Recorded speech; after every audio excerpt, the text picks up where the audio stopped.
Hello and welcome to Rockingham Speedway for the North Carolina Education Lottery 250. JT here for you with the call for this one, and we are looking forward to a good race. 250 laps round the rock, and I cannot wait to get started. Of course, one of the main talking points is that this is Cletus McFarlane's, Garrett Mitchell's debut in the NASCAR O'Reilly Auto Parts Series, running the 33. But of course, we also have Brent Cruz in this field. He won the ARCA East race last year here at the Rock, and Brent Cruz looking to start this one down in, as we just have a look down the order. As I am blind, this is a great start.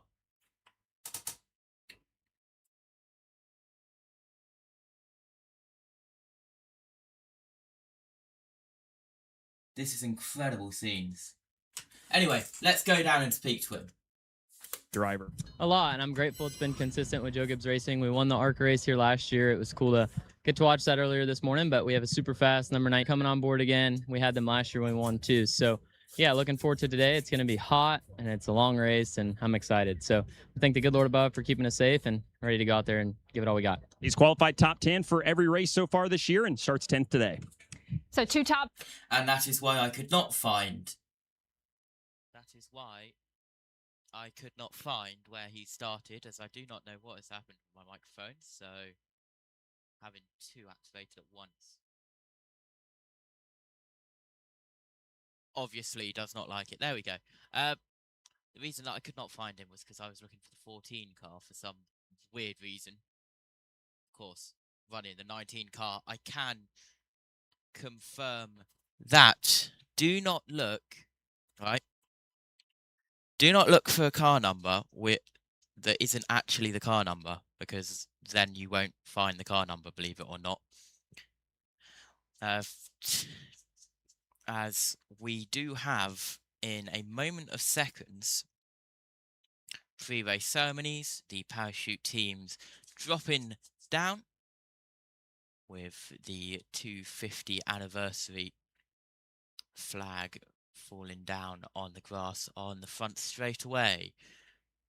So 250 laps, as I mentioned, here at the Rock for the NASCAR O'Reilly Auto Parts Series, and we will be getting ready to go underway with pre-race ceremonies shortly. They are scheduled for 23 minutes past the hour, and then we'll get the invocation, the national anthem there, and then we'll have a little gap, and then we will have the command scheduled at just after 30:30 at 2:31 Eastern Time.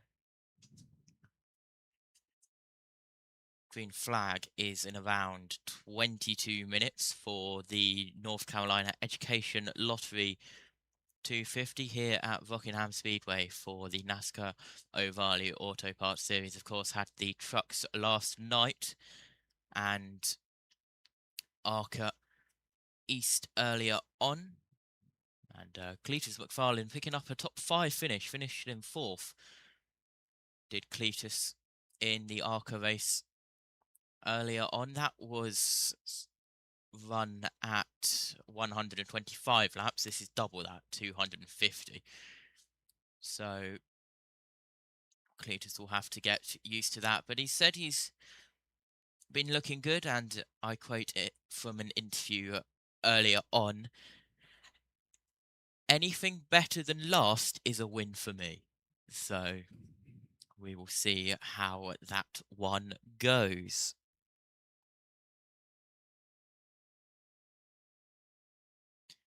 As CW will come back from break momentarily, and we will get ready to go back down to trackside for the command.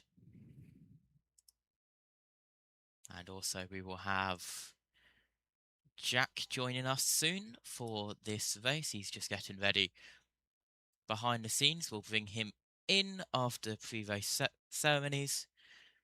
Your grid is on the screen there. We will go through it in full in between the gap between pre-race ceremonies and the command if we have time. If not, we will definitely do it while the cars are rolling before the green flag.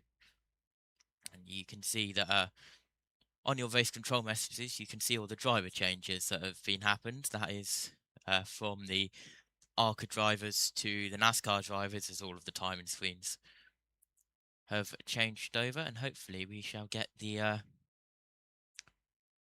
tracking. We won't have a driver tracker today, by the way, just warning you now, but we should have the tracker of the greens and the yellows.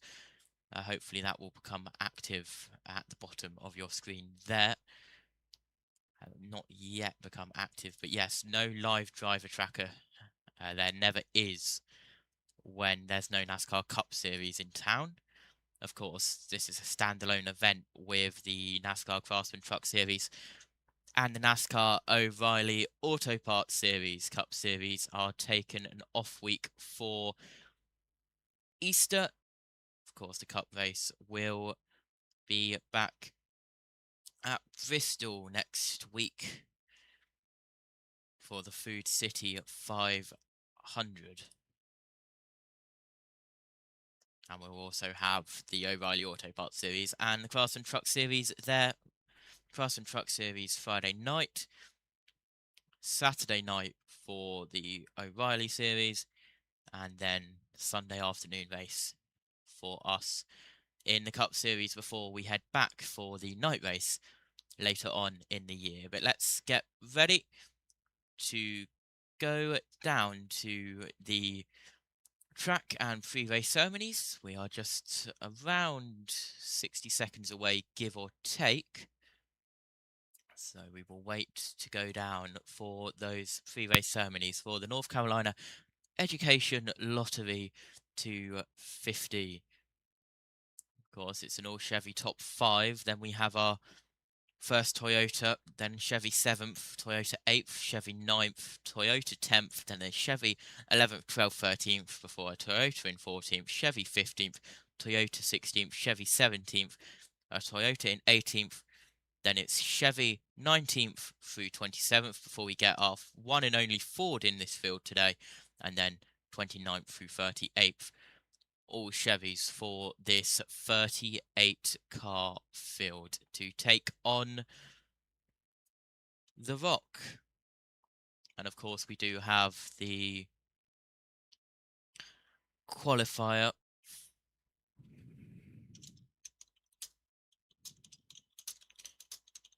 today for the Dash for Cash, and that'll be before the 4-race stretch begins. A qualifying race determines participants in the first official Dash for Cash bout. The 4 highest finishing series regulars in the O'Reilly race at Rockingham qualifier for the first Dash for Cash race at Bristol next week. So let's go down for the pre-race ceremonies. And now, race fans, at this time, please rise as you're able and remove your hats. And military, please render a hand salute as the North Carolina State Highway Patrol presents our nation's colors. And please welcome Nick Terry from Motor Racing Outreach as he provides today's invocation. Lord, on this Easter weekend, we thank you for the gift of salvation and for our freedom, for the men and women who have paid for it so that we could be here today to enjoy the sport that we love. We take a moment to thank you for your grace, your mercy, your unfailing love, and we pray for each one of these drivers, their teams today, and ask you to be with them. Bless us with a safe day of racing. In Christ's name, amen. And here to perform our national anthem, North Carolina native and current contestant on The Voice, Julia Golden. Oh, say, can you see by the dawn's early light what so proudly we held at the twilight's last gleaming, whose broad stripes and bright stars through the perilous fight o'er the ramparts we watched were so gallantly streaming, and the rockets' red glare, their bombs bursting in air, gave proof through the night that our flag was still there. Oh, say, does that star-spangled banner yet wave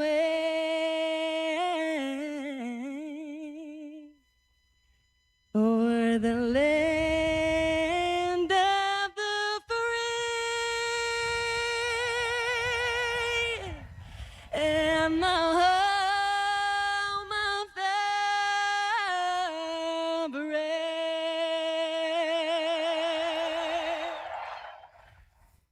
Three-race ceremonies complete here at Rockingham Speedway. Flyover by the Bullseye flight team once again. They shall return for the command. Now, time to press a couple of buttons, and we shall welcome in. I did mention earlier on that we would be welcoming Jack between three-race ceremonies and command, and that time is now. Hello, Jack. How are you? Looking forward to 250 laps here at Rockingham. What a racetrack this is. I thought the truck race and for some portions of it, the ARCA race so far have been really solid. Super excited to get back to the Rock. This place is fantastic, and part of me wants to bring cup cars here, but I don't know how well they'd race here. Yeah, and of course, we did have ARCA earlier on, as I mentioned, but there were at times where some of the cars on the field were 20 miles per hour slower than the leaders, so take it as you wish. But let's go down for the World Feed preview with Samantha DeBusk. Discipline. The 1 mile oval features new asphalt that results in a lot of grip and speed. But that speed can come with a cost if your car is not properly balanced. One misstep in the setup could not only result in losing track position, you could end up in the wall. You could end up in the wall. This intermediate oval was built in 1965. It was a staple race in the series for several decades, from the mid-'80s to the early 2000s. Its revival on the schedule brings back a sense of nostalgia while also offering a modern race feel with the fresh asphalt. The track's layout includes a sweeping entry into turns 1 and 2, with a straighter entry from the backstretch into turns 3 and 4. This makes setting up the car a compromise and rewards drivers who can adapt their line as tires begin to fade. Groove changes are constant. Early in the run, cars hug the bottom, but as grip disappears, drivers drift higher searching for speed. Rockingham races are rarely about raw power. Instead, they're defined by pit strategy, long runs, and comers and goers utilizing fresh tires and clean air to gain an advantage. Passing requires patience and setup rather than brute force, and the best drivers shine late in runs when others fall off. In short, others fall off. In short, racing at the Rock is tough, physical, and unforgiving. A throwback track where smart driving, everything else. Let's see who ends up on top. See who ends up on top. And you may have noticed through that, yes, unfortunately our TV pictures are a little unstable today. They will jump backwards and forwards a couple of seconds every now and again. Not really anything we can do, so apologies for that. Premier Sports are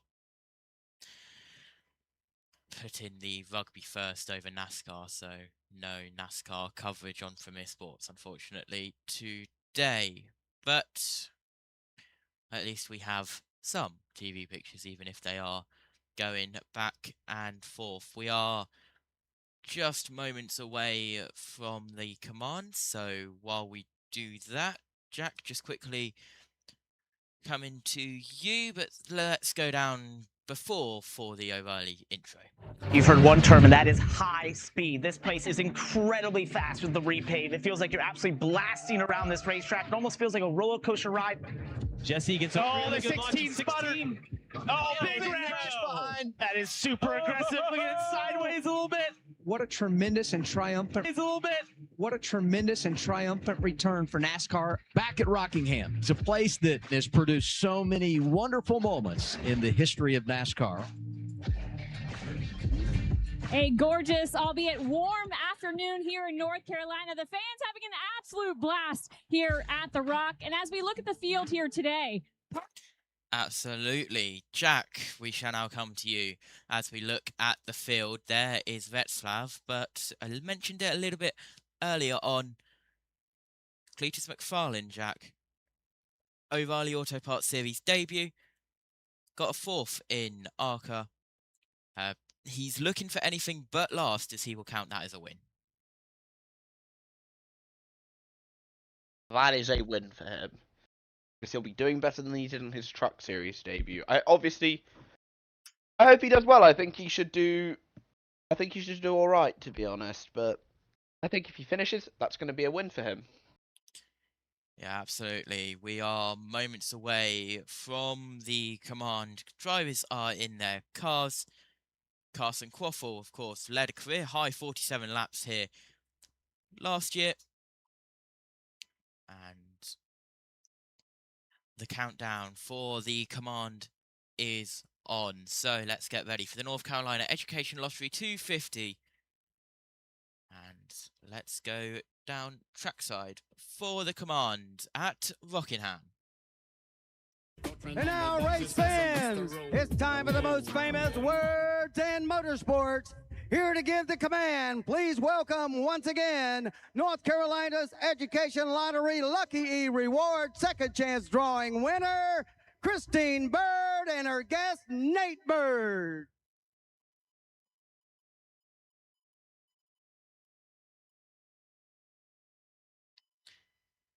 Something tells me there that someone forgot to turn on the microphone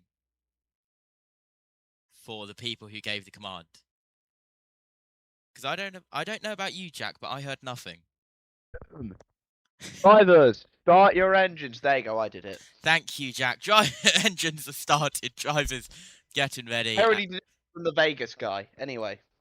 Yes, as we are standing by for the cars to roll. There are the Bullseye flight team doing their stuff above the rock. And apparently Brent Cruz is already out on track, but the cars haven't started rolling yet, so I don't know what's happened there. As you can see on your screen... Getting in some pace laps, mate. Yes. 60 laps is stage 1. That'll make up stage 1 of 250 laps.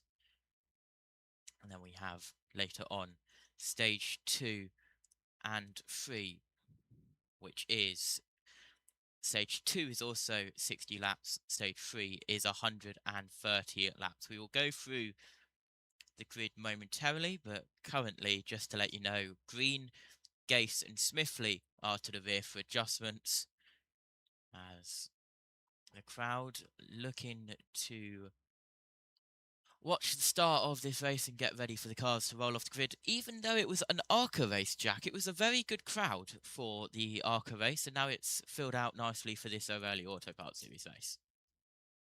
Yeah, I think Cletus is partially responsible for that, as well as his friend. And I'm not kidding, this is the name apparently he goes by, Squirrel McNutt. I prefer calling him George, personally, though. Yes. We had that in the ARCA race. You got to be fair to Cletus, he did well, actually. A solid P4 finish. Yeah, it was a good P4 finish for Cletus, as we look to the officials who will get ready to put their arms up and the cars start rolling for the pace laps here at Rockingham Speedway. As I look over to one of the screens we are going to use later on and see that even though we have refreshed it, it is enjoying life, not wanting to work. Don't you just love it when stuff does not want to work? I can tell you why it didn't look like it was going to work is because it's the one where the driver tracker is. And as I mentioned a little bit earlier on, unfortunately, no driver tracker today, as we only have the driver trackers when the NASCAR Cup Series is in town. And, well, no NASCAR Cup Series this weekend. They are on a gap week. They will return at Bristol next week. As Jack, what are you looking forward to in this race coming up? Well, the one person I'm looking forward to seeing how Parker Retzlaff can get on. An excellent qualifying from him in 3rd place today. Really looking forward to seeing what he can do. He finished 2nd here last year in an Alpha Prime car. Those Viking cars are definitely a bit better, so we'll see what they can do today. Yes, absolutely. Parker Retzlaff on a career high season start. As we welcome you in. Cars rolling off pit road, just getting ready. They will come down pit road for pit road speed checks. And then we will get going for 250 laps of the Rock in around 5 minutes' time. As they are behind the pace truck. No pace car, it is the pace truck today. The NASCAR pace car hasn't made it here. Once again, one of the things that we have due to no NASCAR Cup Series here today. But they will go single file and they will get ready to go down and check their pit road speeds. But first, let's go through the grid. So row 1, it's Corey Day and Jesse Love.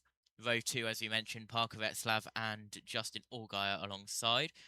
Row 3 is Carson Quaffle and Taylor Gray. Row 4, Sam Mayer and Brandon Jones. Row 5, Sheldon Creed and Brent Cruz. Row 6, Austin Hill and Ryan Sieg. Row 7 is Raja Karuth and William Swallage. Row 8, Anthony Alfredo and Harrison Burton. Row 9, Jeremy Clements and Dean Thompson. Row 10, Sammy Smith and Lavar Scott. Row 11, Kyle Sieg and Patrick Starpoli. Row 12, Austin Green, Brennan Poole. Row 13, Josh Williams and Nathan Bird. Row 14, Blaine Perkins and JJ Yaley. Row 15, Jeb Burton and Alex Lab. Row 16, Andrew Patterson and Ryan Ellis. Row 17, Josh Bilicki and Dawson Cram. And then down there on row 18 is Cletus McFarlane and Joey Gase. And on the last row of the grid, row 19, Blake Lovian and Garrett Smithley for a 38 car field, 19 rows deep. It's looking to be a good one.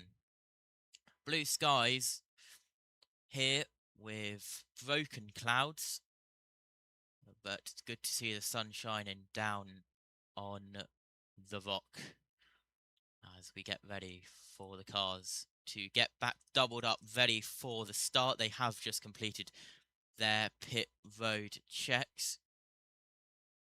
And Cletus McFarlane, he starts low on the grid, row 18.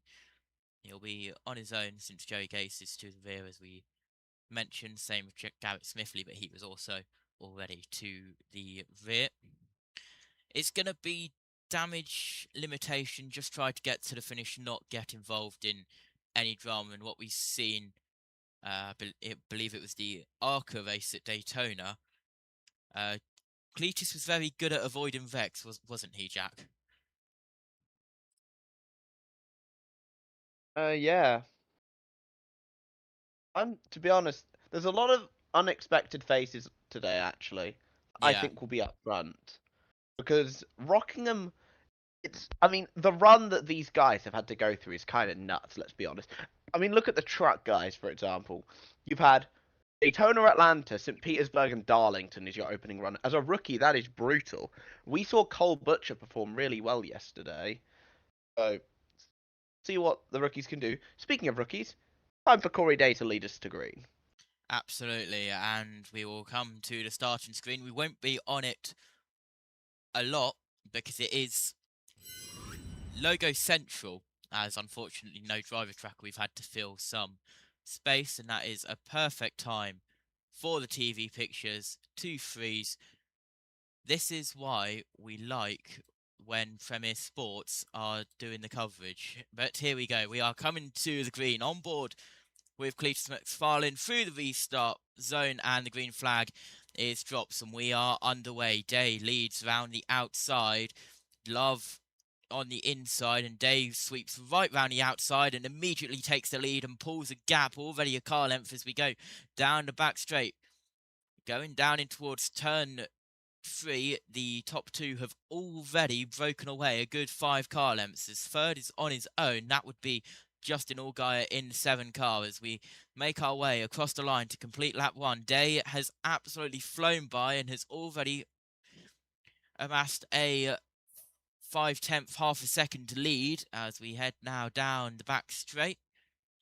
And that is Jones round the outside of Retzlaff. He's dropped down 3 positions down to 6th and will drop down a little more, looking to make it 3 wide there. That was Sam Mayer as we cross now to go on to lap 3, and we'll take you to the data screen with the same logos but a lot smaller because we have a lot more information to provide to you. We absolutely love it when the driver tracker isn't available because NASCAR Cup Series isn't here. Anyway, enough complaining. Jack, here is a replay of Parker Retzlaff and Justin Allgaier. Yeah, it looks like, the two make a little bit of contact on the exit too there. It looks like Parker just drifts up into Justin there.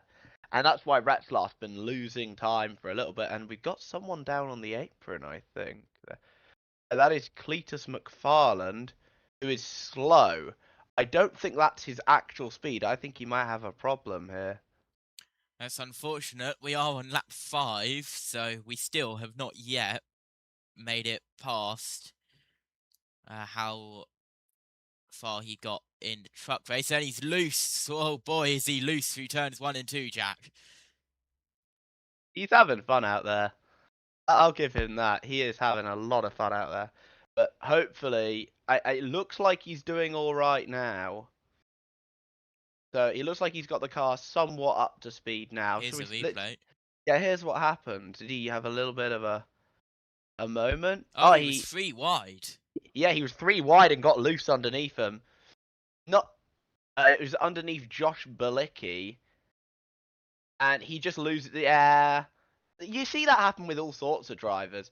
They're 3 wide and the air from the car above you just sucks you around. It's overall, though, a very, very good save there by Garrett Mitchell.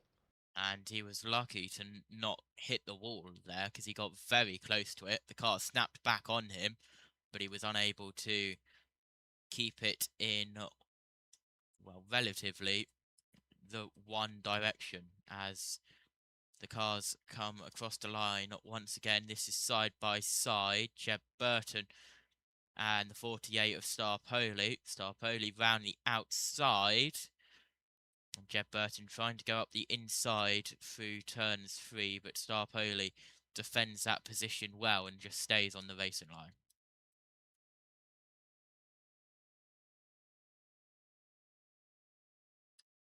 Okay, so here we got a replay of something. Or do we? Or is this just the race start? This was the race start of how well Corey Day got off the line and went round the outside of the 2 of Jesse Love.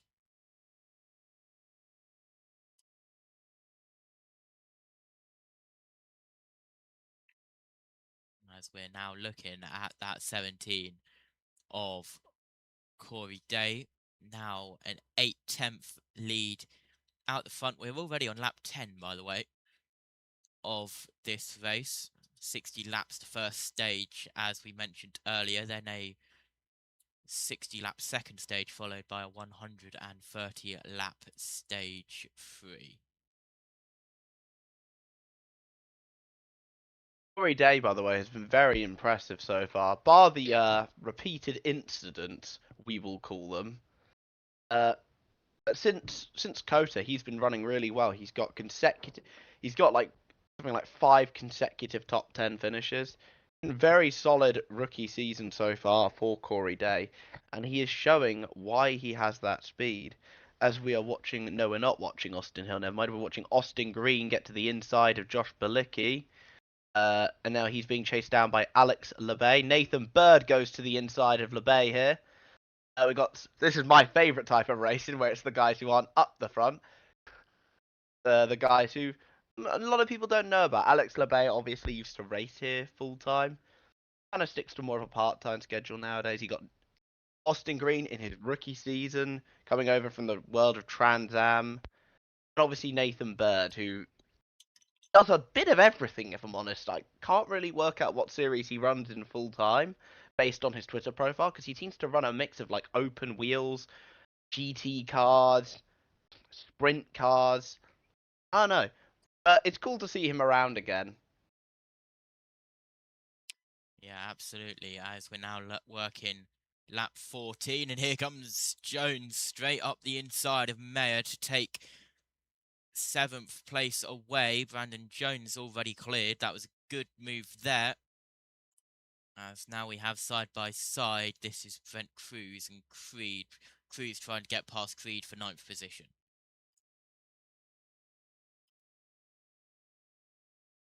Still fighting the car through turns 4. Now down the front straight we go in towards turn 1, and the 18 of Swallage has joined this battle now, and Cruz will look to go up the inside, unable to. He did get his nose next to the rear of Creed's tyre through 1 and 2, unable to just about through 3 and 4.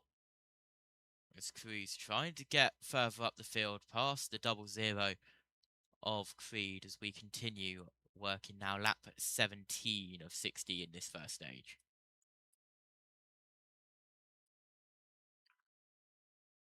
Looking good at the moment, Jack. Yeah, so far kept it quite clean, I think. I think we've been... And some decent racing going on throughout the field. Yeah, it's not been too bad, as now Creed a little gap over Cruz, but Cruz instantly trying to get that all closed up. As some work behind the scenes means that we don't have a massive gap on the camera screen, so when we do need the camera screen a little bit later on the broadcast, do not worry. There is a Wallich here. Yep, the gap has closed on the 18 and the 19. Swallage and Cruz going into battle at the Rock. As Creed, that's allowed him to pull out a little bit of a gap, but Cruz still trying to stay with him. Here is Quaffle up on the inside of Gray for 4th place as we go on board. So we can't really see the outside line, but telling that the 1 is right up against the wall. The 54 is obviously not there. He's pulled back 2 or 3 car lengths now, just behind is Vetslav, who's kept his 6th place after dropping down 3 positions from the start. He's managing 6th at the moment, and he will try and get up the inside of Gray, unable to, a little bit too far back. By the way, Cleese McFarlane up to 36th. Dawson Cram. Yeah, he got ahead of the Mike Harmon car and the Joey Gase car. Yeah, they've gone a lap down. Then again, to get ahead of those cars, you need to be, I'll say running on track. Yeah. No offense to Joey Gase or Mike Harmon, they're legends. But those cars are not exactly the quickest. Anyway, I just got to go. Be right back. Mate. Okay, no worries. As we go 3 wide with the 35 of Joey Gase, as we mentioned, that was Gray and Quaffle. They were side by side battling for 4th place, and they had the outside of the lapped car of Joey Gase as Gray, Quaffle still side by side. Gray up the inside, unable to complete the move, falls back in line with the slipstream. As that'll allow Parker Vetslav to go down the inside. He gets a little loose, loses a little bit of time, but able to pick it back up as he slides through turn 4. Now down at turn 1, Quaffle goes up the inside of Dawson Cram to put a lap on him as well. As we fly by down the back straightaway, here is a replay of that 3 wide moment down the back straight as Quaffle just threads the needle, and that was very close indeed for contact. There is Corey Day lapping the 33 of Cletus McFarlane, and Cletus will go a lap down as we're on board with Cletus at the moment. Lap 26 of 60, and Cletus is staying with Corey Day actually. And now Cletus will go into a battle with Garrett Smithley. He goes down the inside, very nearly cuts off, very nearly hits the rear bumper, does Cletus McFarlane, but he used the whole slipstream as much as he could, dives down to the inside. Good move from Cletus there to move up into 35th place in front of Garrett Smithley. That was a little bit too close to comfort there. Very nearly cut off the rear left corner of Garrett Smithley, but a very good move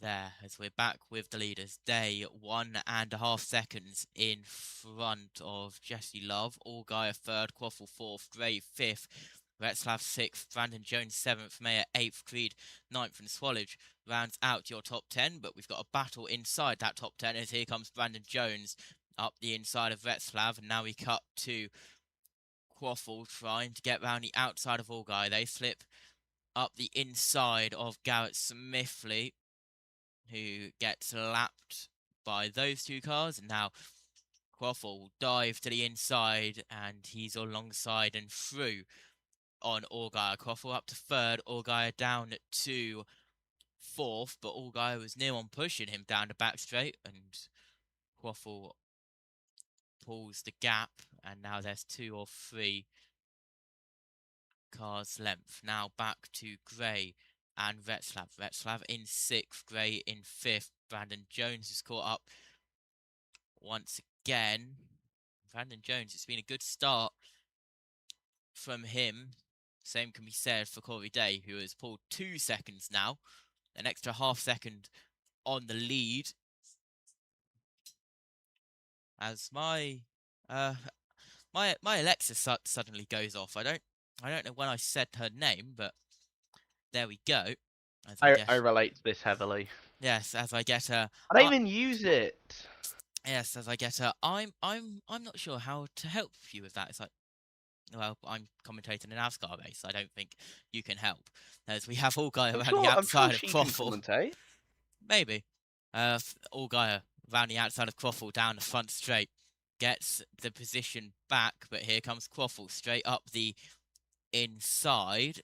And they stay side by side. Further back, we have Gray lapping Cletus McFarland. And now Quaffle has that position back, by the way, momentarily. But we have Allgaier still up in front by 2 tenths as he regains that position later round the lap. We are past halfway in stage 1, by the way. Lap 33 of 60, 33 of 250. As we're working round turns 1 and 2 down the back straight side by side. That's Creed getting in the action with a lapped car, and this is Day, your leader, 2.2 seconds now out in front, trying to get past the 02 of Ryan Ellis. He will go down the inside of that 02 car and put a lap on him, the next victim to go a lap down. As for some reason, we're now focusing on the 0-2 car. That is Ryan Ellis. Yep. Is there not... I don't think there's any battles. They've all relatively calmed down at the moment. We do have cars close to each I know other. we got Balicki via whoever that is. As Allgaier is chasing down... I like this from the CW, showing us the battle between Balicki and I think that is Nathan Bird as Corey Day begins lapping them. And also showing us Justin Allgaier being chased down by Carson Kvapel. Obviously, Carson is the son of Truck Series champion Travis Kvapel. So, more racing in the family, I guess, there. Yep, and Bird gets past Balicki there for 31st place. They are a lap down, but they are still battling, and, well, the leader's in the middle of that, actually, Corey Day, as now this is Allgaier going up the inside of Blake Lothian to try and put a lap on him through turn 4. As Day is side by side with another lapped car. And that is JJ Yaley in the 5 car. Back on board with Quaffle. As we're back with the leader. 1.1 second gap, so it has closed down, but that's because they are deep in lapped traffic as we're back on board with Quaffle trying to chase down Allgaier. 3 tenths is the gap between them as they head in towards turn 1 and now turn 2. Down the back straight we go as we're just about to hit 20 laps to go in the stage. As here's a replay. Jack, talk us through it. Allgaier and Quaffle. Yeah, Allgaier giving Kvapel a bit of a bump as Kvapel manages to get through. Allgaier just giving him a little bit of a tap as Kvapel goes to lap whoever that is. I can't see, unfortunately. Goodness me, lads. How many cars? Sorry, we got... look at this. Jesse Love, Justin Allgaier, Nathan Bird's like, oh no, what do I do? As they both go right round the outside of him. Allgaier makes the move stick. That is absolutely incredible. Yep. What a move by Justin Allgaier. Hakkinen and Schumacher, eat your heart out. And you can tick your bingo cards off if there even is a bingo card for you get an F1 reference with no Joshua Birch here. As we go across the line. That's what made me think of. That was outrageous. Yeah, that was a 3 wide manoeuvre through the lap traffic and a lapped car in the middle of a 3 wide for a battle for second. That was chaos through turns 3 and 4 that last time by. Here is a replay. So we had the 42 in the middle of all of that.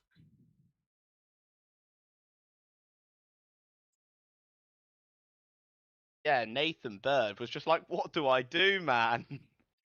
He's just like, I don't know what to do. Quaffle He came out actually of cut nowhere. Jesse Love off.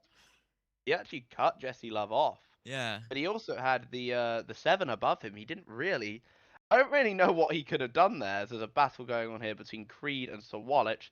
Sir Wallich doing quite well so far here. Currently, he's crawled his way inside the top 10 as he now moves up to, I think that's 8th position. Brent Cruz now on the back of Sheldon Creed, the man he spun out on his debut in the series several weeks ago at Circuit of the Americas.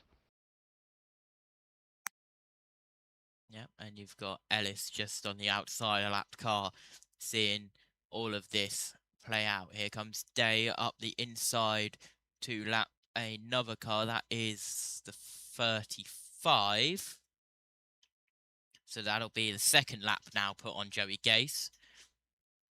As he goes 2 laps down. The first car to go 2 laps down.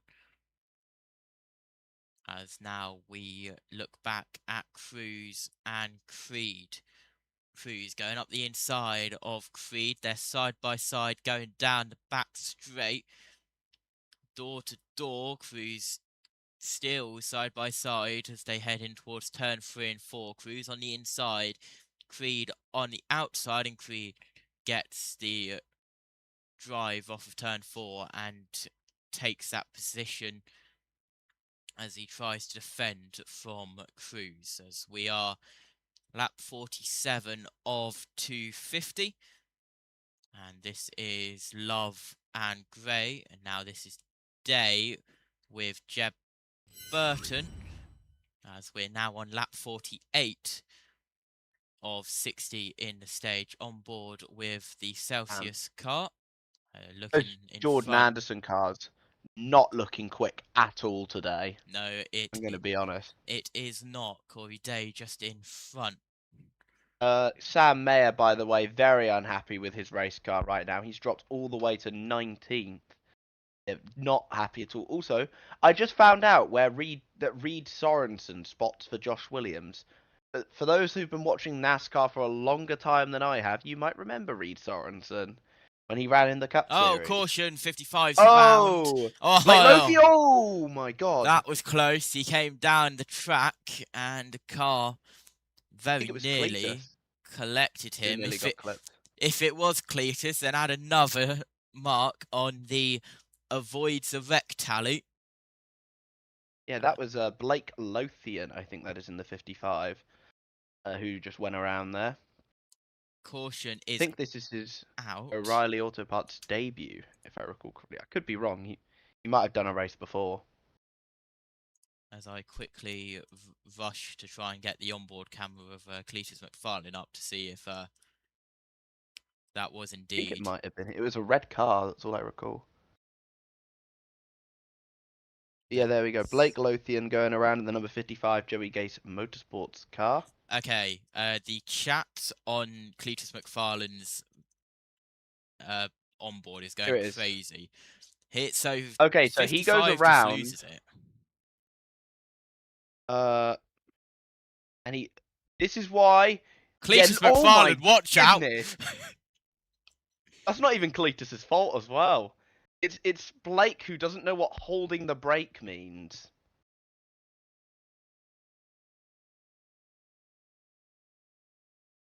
Here's the onboard.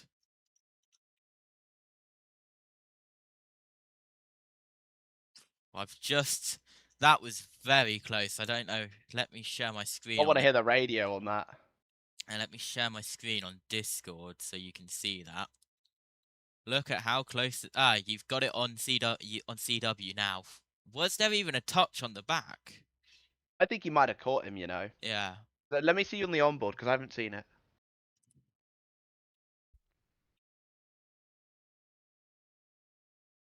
Here you go, Jack. So.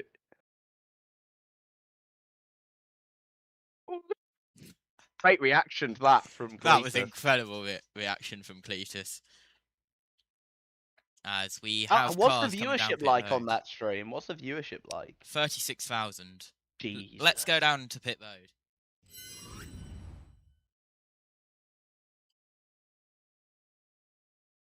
Let's not go down to pit road.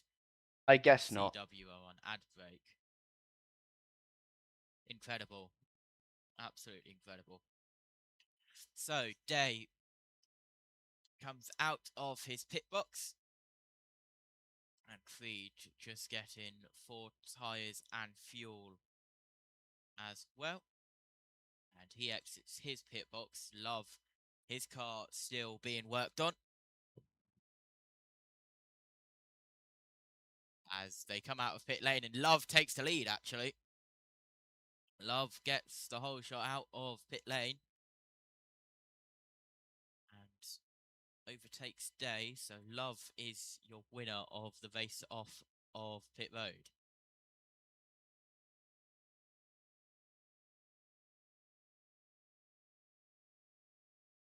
As there's problems for the 41, Jack.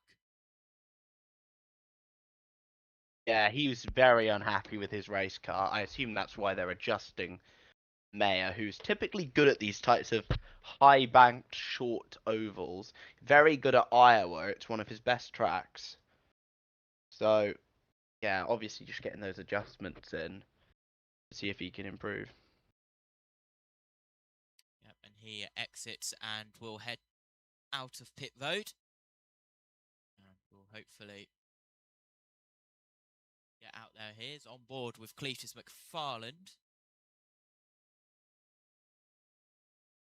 as he's in his pit box for his first NASCAR O'Reilly Auto Parts Series pit road experience in a race.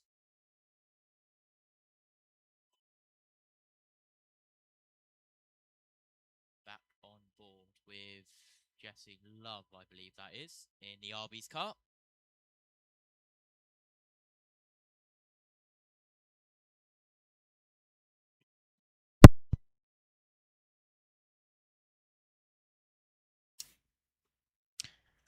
Hey guys, hope all is well. How's the race been and how's Cletus getting on, as Sam Chaps Motorsports says? Well, we're under caution for the first time, and Cletus McFarland adds another tally to the Cletus McFarland escapes a wreck. He was very close to getting collected by a spinning 55 car of Blake Lovian. And he also spun earlier, but saved it. Yes. While underneath Josh Bilicki. But to be fair, it was 3 wide. They were three wide, and there's a lot of dirty air involved in that one. But yes, he's up in 31st at the moment is Cletus, as we'll get the order relined up. As I've got Taylor Gray as the leader, so CW showing us Jesse Love coming out in front, but that was not the race off pit road, so CW not even showing us the race off pit road. Absolutely incredible scenes. Welcome back if you are watching on CW for the NC Education Lottery 250, and we are under 1 to go coming to the restart, and we will have a 6-lap dash to the end of stage 1. Doubled up 2 by 2, and it'll be a Taylor Gray, your control car, as we're looking at Sam Mayer, as I know for a fact that anyway, we are coming to the green. We'll sort that later. Green flag is back out, and we are back underway, and it was very nearly a 3 wide chaos. It is 3 wide a little bit further back. That's for 5th or 6th position, but it is Gray away with the lead. It's Day in 2nd. Is that Alfredo in 3rd in the 96 car? Yes, it is, as he goes up into 3rd place, as we are coming across the line. 5 laps to go in stage 1. It's Gray, Day, Sammy Smith now moves up. Alfredo down to 7th as he lost out big time. It's Sammy Smith who's now up into 3rd. We have 1 caution for 5 laps. That was for the 55 spinning out. And now it's a battle between Gray and Day for the stage win for stage number 1. 4 laps to go down in towards turn 1. We shall return to the Comcam with 2 laps to go in the stage as Day goes up the inside of Gray in towards turn 3. Sammy Smith right there looking to make it 3 wide, thinks against it as Day cuts back down on the inside, side by side for the lead. Gray and Day goes up the inside, led that lap by 17 thousandths of a second, and exit of turn 2. He gets the drive and is in the lead by a good 2 to 3 car lengths now. Day was the dominant car before we went back to yellow, round the outside of Jesse Love, and this is got the inside of Allgaier on his inside. Jesse Love round the outside of Sammy Smith now. We are on 2 laps to go of this race left in stage 1. We are side by side with the 88 and the 2. And now with 1 lap to go in the stage, Day starts that last lap on board with Jesse Love, who is currently in 7th and has got the 88 in the middle. That's Brent Cruz going to the inside. CW, please show that. Yep. But here comes No, Corey I Day. don't want to see Corey Day. Coming to the stage line. And he will cross the line to win stage 1 here at Rockingham Speedway. Welcome back, NASCAR, the billboard says on the outside of turn 4. And Corey Day wins stage 1 here at Rockingham, the Rock, for the NC Education Lottery 250. Here was Swallage, and this is just a replay of the 3 wide moments we had. Love getting across on Sammy Smith. And Swallage as well getting involved in that. It was Carruth in the 88 car, of course, getting involved in that one. He finished the stage in 13th, Jack. Yeah, shout out again, by the way, Parker Retzlaff getting a stage point there. Really good points from him. At a track he seems to run very well at normally. Yeah, absolutely.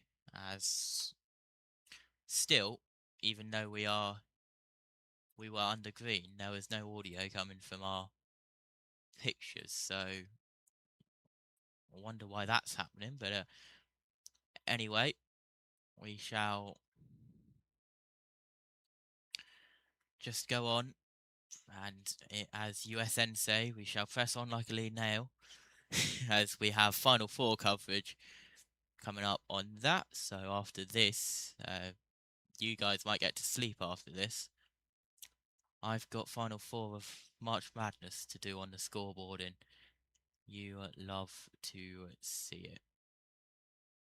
Anyway, let's go through the top 10 in a stage. It's Corey Day, Taylor Gray, Brandon Jones, Justin Allgaier, William Swallage, Jesse Love, Sammy Smith, Brent Cruz, Rajah Carruth, and Parker Retzlaff, as you mentioned, Jack, getting a stage point. Thoughts on that stage?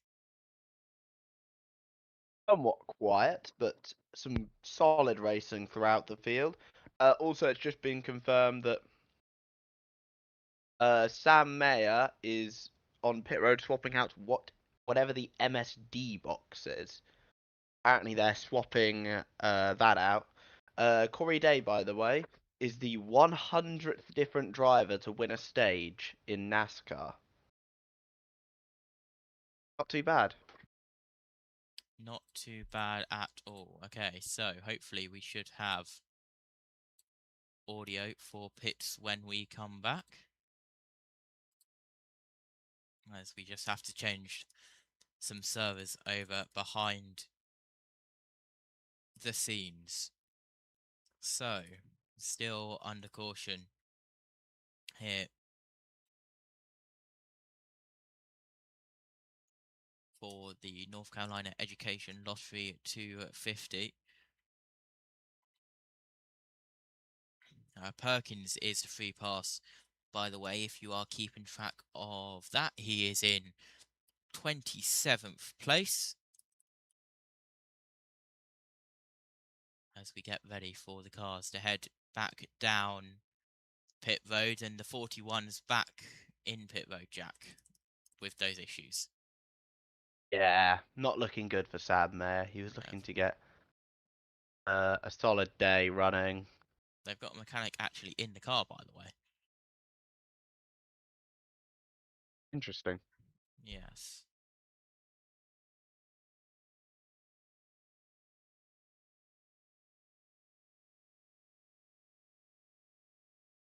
And if you are tracking Artemis 2, breaking news, the toilet has broken again. Incredible scenes. As good news, we do have audio. I can hear it in my ears, and we will head to it down into pit road when the cars head down. We do have 2 cars taking it. Gray and Sammy Smith.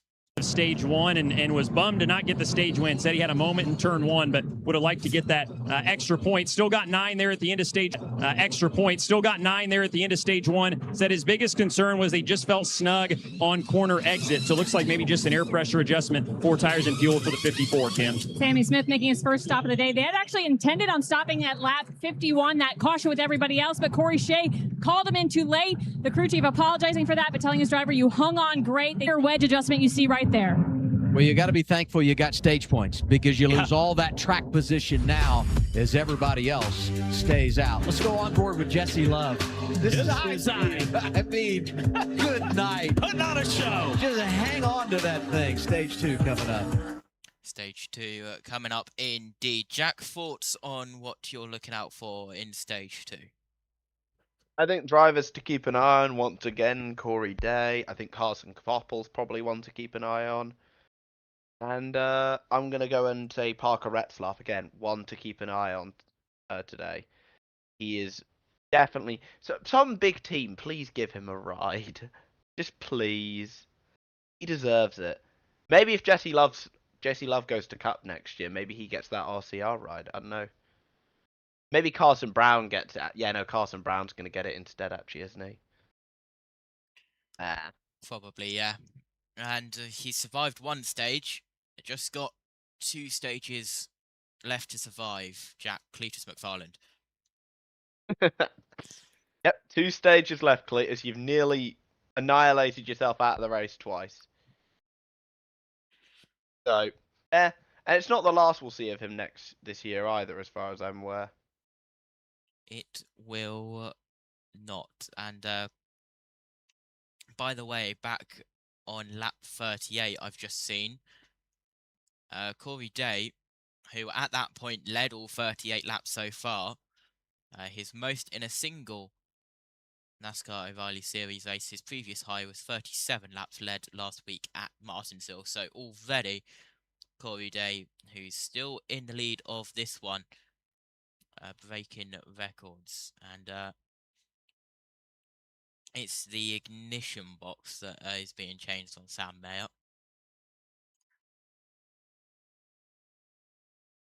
So down pit road, they are, however, back out on track is the 41 team, 37th, 2 laps down, only 3 cars, 2 laps down for Blake Lovian. Of course, he had that spin very nearly taken out Cletus McFarland. 41 Sam Mayer, who has that problems and has changed the ignition box as we just reported, and Joey Gase is 2 laps down, just on the pace of the car. 1 lap down, Josh Balicki, JJ Yaley, Josh Williams, Nathan Bird, Cletus McFarland, Garrett Smithley, Dawson Cram, and Ryan Ellis. And your top 10 on the lead lap, Corey Day, Brandon Jones up into 2nd, Justin Allgaier, William Swallage, Jesse Love, Brent Cruz, Rajar Karuf in 7th, Parker Retzlaff 8th, Carson Quaffle 9th, Ryan Sieg 10th. That is your top 10 as we have 183 laps to go. And the cars will get ready to get back doubled up, ready for the restart and the start of Stage 2. This is 2nd caution of the day. One of them was for incident or for the 55 of Blake Lovian, just losing it through turn 1 and turn 2, spinning, and as he came down the track, very nearly collected the 33 of Cletus McFarland, but he survives another one and will continue out on track. I've got some news from Cletus, by the way. Go on. His radio about his lap 4 3-wide move, which I'll admit was probably his fault. He probably shouldn't have gone 3 wide there. He said, I blacked out and thought, I'm going to go past the leader. Don't know why. Definitely feel free to me if it looks like I'm going to attempt something stupid. What a terrible plan that was. Incredible. Anyway, I've also got to watch the FA Cup match and hope that Southampton knock out Arsenal because it'd be very funny. It would indeed be very funny if that was to happen. On board. Southampton, come on, ain't. On board now with Quaffle, who is behind Vetslav.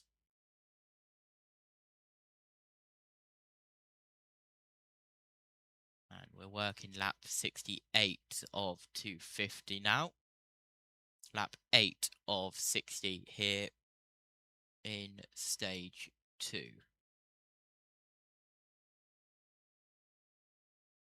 Let's go down to CW under this caution.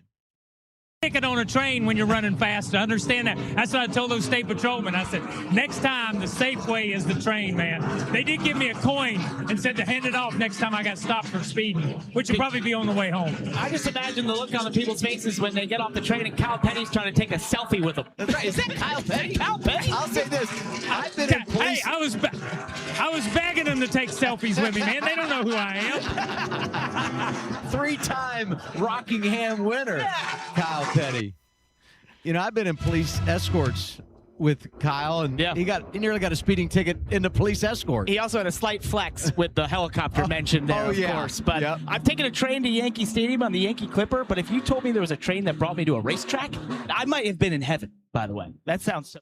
Yeah, that is one of the things that they are doing today with the track that runs alongside Rockingham Speedway. We are doubled up, good news, and we will get underway on lap 70, lap 10 of 60 with 180 laps to go as the cars enter towards the restart zone. Pace truck to pit road, and it'll be Day and Jones on the front row, and the green flag is dropped, and we are back underway here at Rockingham Speedway as Day gets pushed from behind. That's Allgaier with Swallage on his outside as Day once again takes the lead and gets in front of Jones. The top two have already broken out as we have third and fourth. Allgaier, Swallage still side by side, rest of the field side by side right until you get to the very back of the field. It's Allgaier down the inside of Swallage. Swallage trying to get around the outside. There's just Jesse Love round the outside, and Jesse Love gets on the front of Carruth. Carruth gives him a nudge, and Love gets into the wall quite hard. Love got into the wall, but he continues, but he's a little loose on the outside of turn 4. And a little bit of smoke from Jesse Love. So is that car okay? We will have to see. Carruth gets out in front. Here's a replay, Jack. Talk us through it of that big moment into the wall for Jesse Love. Yeah, that just looks like a little bit of a mini stack up there. And Carruth just gets into the back of Jesse Love. Jesse, I'm sure, not particularly appreciative of that. Here's what happened at Martinsville. These two actually came together at Martinsville. So that's going to be interesting to look at. And these two, they had a full 5-minute plus conversation as well, by the way. Yep, there's a little look at that conversation on the CW It ended with a feed. fist bump. It ended with a fist bump. So I think they're all good. But they're just like, Jesse was like, just don't race me like that again. I don't want to have to race you like that. Yeah, and both of these guys, they're good guys. I think that they're going to be... I think they'll be fine. Side by side, that was Vetslav and Clements. Clements up into the top 10. He's just passed Harrison Burton, who is in 11th. As we're already a quarter of the way through this second stage, by the way. Corey Day out in the lead. He's got a 4/10 gap. As look at this in the mid-pack. We are 3 wide. That looked like it involved Sheldon Creed.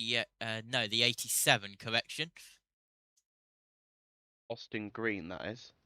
Yep, so Austin Green getting involved in the mid-pack with that 3 wide moment. We are very nearly 3 wide once again with them, as we are down the back straight now. Brandon Jones keeping that gap actually around 3 to 4 tenths, as this is on board with Carson Quaffle around the outside of the 88 of Carruth, and Love has just got past Carruth, by the way. So Love up to 6th, Carruth down to 7th, and Carson Quaffle trying to get past on the 88 to drop Carruth down 2 spots.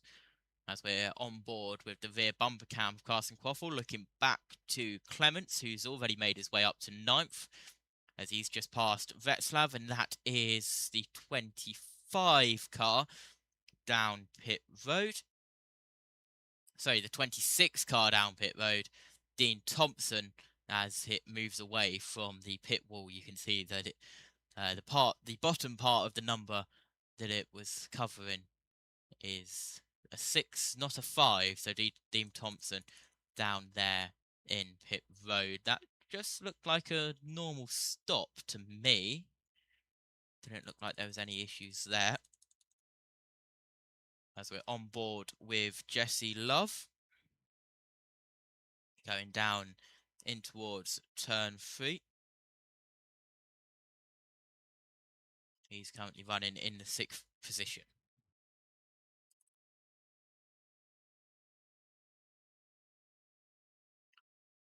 So yeah, unfortunate for Dean there, though. Just not the start to the season that he would have wanted. Yeah, so it's Day, Jones, Swallage, Cruz, Allgaier, Love, Carruth, Clements, Quaffle, and Vetzlav. Your top 10. Update on Cletus McFarland in the 33 car. Well, the 33 car is in 33rd position at the moment, as this is still on board with Jesse Love. Now back with the 87 and the 28 green and Kyle Sieg side by side, on board with Jeb Burton, who is trying to get up the inside of the 54 of Gray. And now Gray, of course, dropped down. Same with Sammy Smith. They both pitted under that stage break. Jeb Burton drifts up the track, up to the outside line. Down the back straight they go. And Jeb Burton will try and get past the 54 of Gray. In fact, Gray has moved up. And Taylor's making moves. Now trying to get past the 32 car. Side by side with Patterson through turn 3.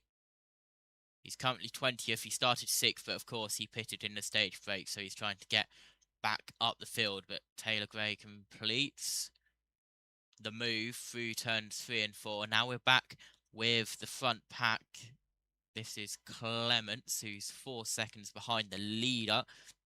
The gap between Day and Brandon Jones, by the way, has increased to just under 0.6 of a second. Here is a replay of things getting physical, Jack. Yeah, a little bit physical there. I couldn't even see who it was, man.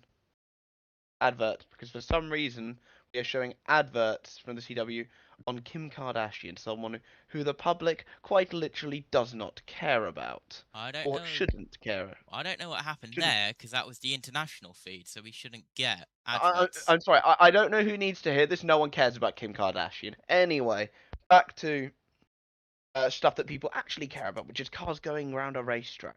We've got a battle between 2 Jordan Anderson cars here. It's Jeb Burton and Andrew Patterson. And then behind them, you've got Alex LeBay and LaVar Scott. Side by side here. They've been side by side the last couple of corners, to be honest. Oh, Jeb Burton nearly lost it there. Had the car sideways. Good save there by the 2-time Talladega winner. And yeah, mate, back out of that one. And LaVar Scott tries to go around the outside. He is told absolutely not and is blocked off.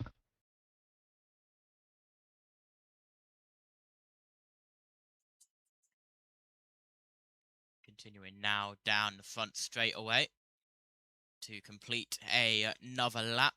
Patterson just in front of this side by side, as we are nearly halfway in stage 2.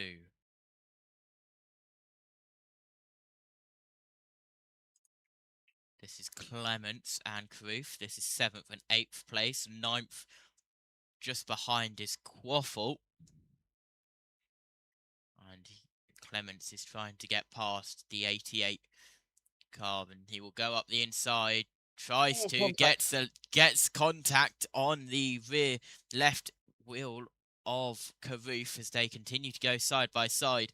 Does Clements and Carruth, and here's Quaffle just watching it all kick off in front of him. Also trying to make moves on Clements as Quaffle looks to give Clements a little bit of a bump actually through turns 3 and 4. Clements gets a little loose. He tries to dive down to the inside of a lapped car. I believe that was the 74 of Dawson Cram. As Quaffle will now look to go down the inside of Clements as Quaffle dives to the high line to get back into the slipstream. And a little bit close there, it looked like on the TV camera. And now they all space out evenly through turns 3 and 4 as cross the line once again. And that'll be Quaffle up the inside of Clements, Jack, side by side. Yeah, solid move there by Quaffle. Clement, you can see that Hendrick alliance is really starting to pay off here for him. So yeah, and really showing his. I'm not gonna say true pace, but pace.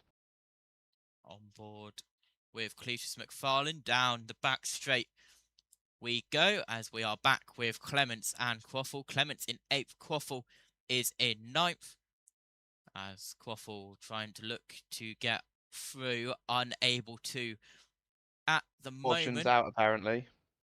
As we go through turns 1 and 2, and that's why Clements is round. He was in 8th, and Clements is round through turn 2, able to save it. Doesn't hit the wall. But that's at the commentator. Yeah, Clements, the Jeremy Clements driving for Jeremy Clements Racing is round. He was working 8th, just lost it through turn 2, and he will drop down the order. Yeah, it looked like he just lost it, to be honest. It's a good save though by Jeremy. Very, very, very good save. And he gets it off the wall. Tires are kind of ruined, but you know. Drops from 8th to 17th, so he's not fully out of it. Jack, here's a replay. I'm just waiting. Here we go. So yeah, he gets loose there and just gets loose on entry. There's no contact from anyone. It's a really weird spin, in all honesty. Yeah, and the thing is, commentators curse. Apparently, the CW booth was talking about him moments beforehand. So were we. I literally said, "Oh, he's doing really well with thanks to that Hendrick alliance." Well, not going great now, is it? Oh dear. Nice. Sorry, Jeremy. First spin of the day. Not to include Cletus McFarlane anywhere near it. And the first wreck of the day that he's not had to avoid, but second spin, same type of spin actually, down at the same turn. Very, very similar indeed. As we are on board of Hill, who is currently 13th, Austin Hill. It's the first time we've actually mentioned him today, Jack. He's not really been anywhere near the top, has he? Yeah, no, this isn't typically one of his good tracks. And he's kept himself having a fairly low profile so far, so I'm somewhat happy with that. Yep, down towards turn 3 he goes under caution. So let's just give you a reset and tell you where we are. We are lap 96 of 250 in the race. We're working lap 36 of 60 in the stage. Your top 10 at the moment is Day, Jones, Swallage, Cruz, Allgaier, Love, Karoof, Quaffle, Sieg and Retzlav, but that'll change as we have cars heading down pit road. Sam Mayer is also again down pit road, but we have Love, one of the takers, down to pit road.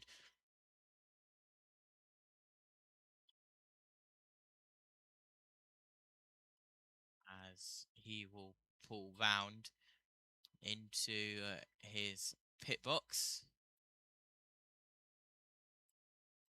And he arrives into it now. And he'll go for a 4-tyre stop. And fuel, it looks like, for the 2 car.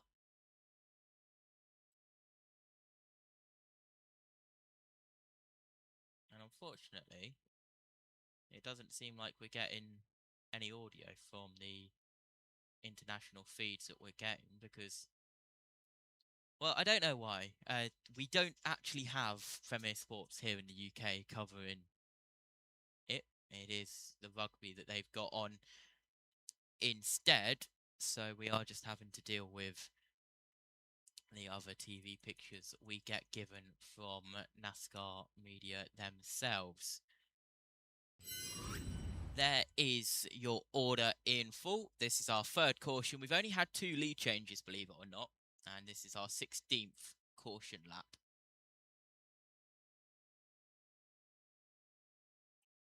Lap 97 with 153 laps to go, about to break into lap 100 in a couple of laps' time. Update on Cletus McFarland. He's still in 33rd place in the 33 car, but is now 2 laps down, not just 1 lap down.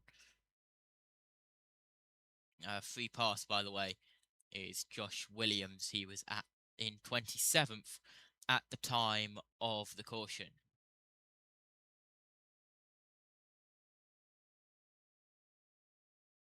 Southampton have taken the lead against Arsenal, by the way. Just an update on the FA Cup quarter-final. Someone said that's a big points hit for Mayer. Looks like it's a big hit to whatever the hell's under his bonnet as well. They have the hood up. I forget I have to speak American here. They have the hood up on that number 41. So it's not looking good for Mr. Mayer.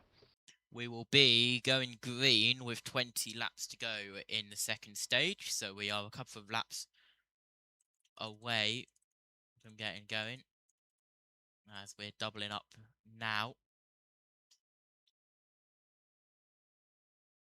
to get going for the restart.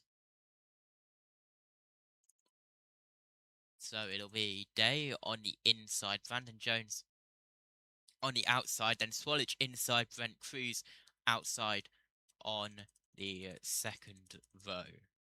I gotta go for a sec, I'll be right back. Nice. Mayer is now 6 laps down and still on pit road as they try to diagnose the issues. Well, the laps down will start counting significantly quicker as we head in towards turn 3. We will be going green with 20 laps to go here in the NC Education Lottery 250 here at Rockingham Speedway, with 150 laps to go at the line. We will be going green on lap 100 of 250. Pace truck heads into pit road, and it'll be Day, your control car, on the inside heading to the restart zone, which he does now. The green flag drops and we are back underway here at Rockingham Speedway. Good start from Day once again, who immediately pulls to the lead and already clears by 1 car length. We're 3 wide further back, very nearly 4 wide, but the track's not wide enough for that, so no 4 wide through turns 1 and 2, but it very nearly was. You say the track's not wide enough for it, but then they very nearly go and do it as the cars stack up through the field. As it's Day, Jones, Swallage, Cruz, Allgaier, then Quaffle and Carruth are side by side. Carruth to the inside of Quaffle, not able to, as Quaffle gets to drive off turn 2 down the back straight now, down in towards turn 3. Carruth has got Vetslav, as Vetslav trying to get past Carruth. Meanwhile, Creed trying to get past Vetslav, so it's all go down in the second half of the top 10 as we head down to your battle screen so you can see all of the information as we are looking to go, as we just refresh the timing scenes for you. As Creed now in 9th. Got Harrison Burton behind. Harrison Burton, he started 16th. He's currently 10th. Not a bad day for the 24 car, and he's now trying to look past the 00 of Creed, while Creed tries to get past the 99 of Vetslav, while Vetslav tries to get past the 88 of Carruth, while Carruth tries to get past the number 1 of Quaffle. Here's Creed heading down the front straight. Looked to the inside momentarily of Václav, was unable to get past.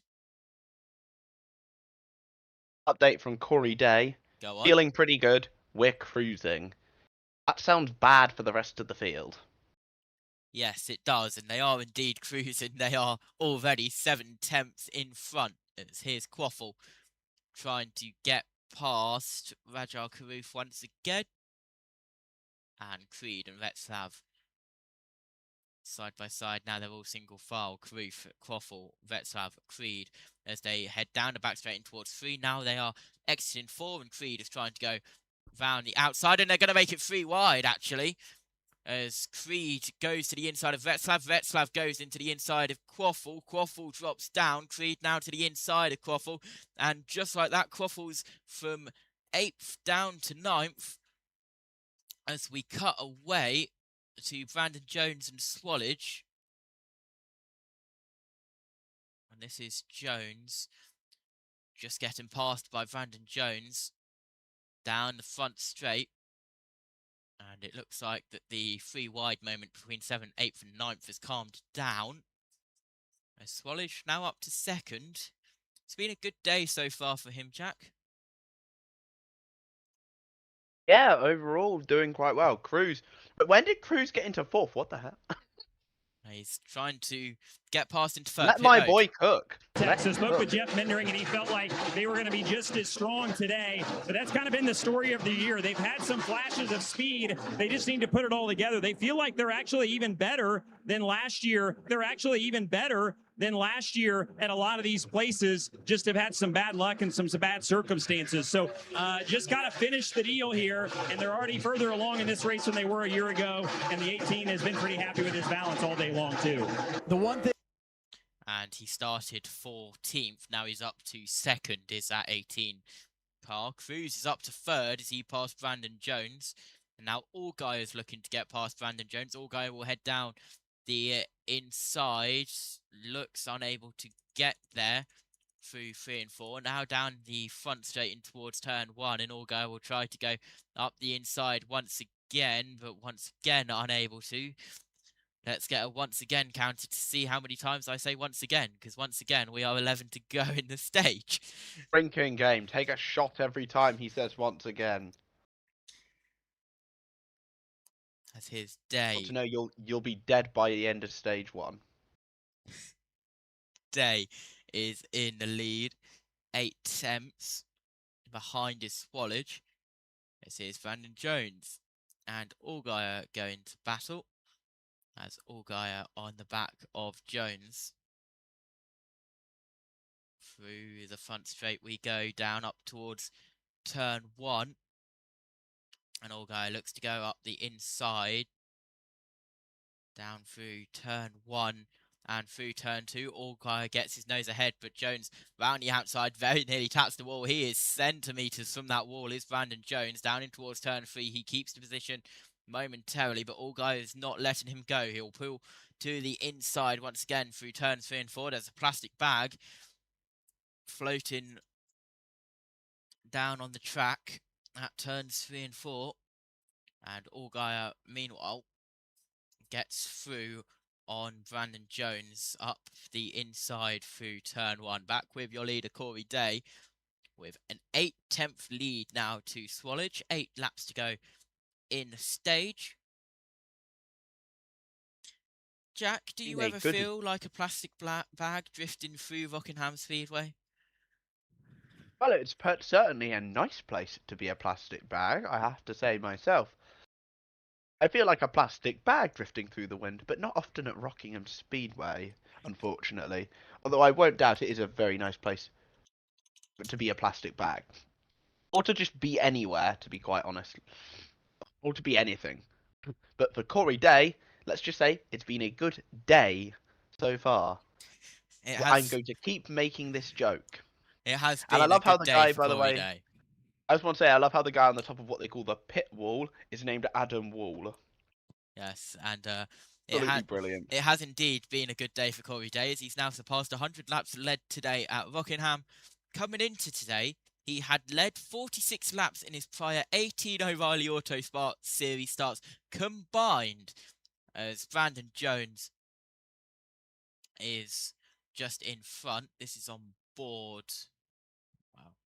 I want to say this is on board with Quaffle, so that actually was Clements diving up the inside of turn 3.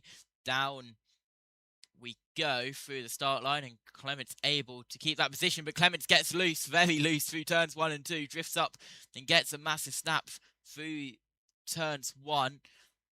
Quaffle tried to get past Dylan. They've got a potential brake issue. Carson said that the brake pedal was getting long, and that's progressed to a vibration that Rodney Childers just thinks are the rotors that are basically shaking. So they told him to leave the brake fans off, but just monitoring that situation. He's been really tight all day. I'm not sure if that's caused him to have to use more brake, and it's maybe led to something like this, but they're monitoring this situation and just trying to nurse it home to the end of stage 2. Yeah, there's a few. So a couple of issues there.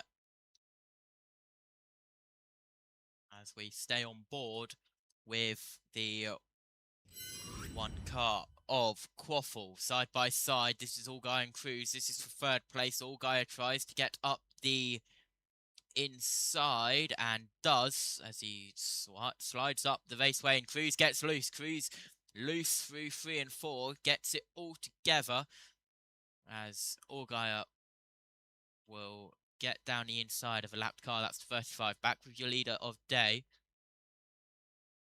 Now just under 7/10 in the lead as we are coming through turns 3 and turns 4. Corey Day will come across the line to win stage 2 here at Rockingham Speedway for the North Carolina Education Lottery 250. Swallage in second, Allgaier third, Cruz in fourth, Brandon Jones 5th, Rajar Karoof in 6th, Parker Retzlaff 7th, Sheldon Creed 8th, Jamie Clements 9th, and Carson Quaffle rounds out the top 10 in the Stage 2 classification.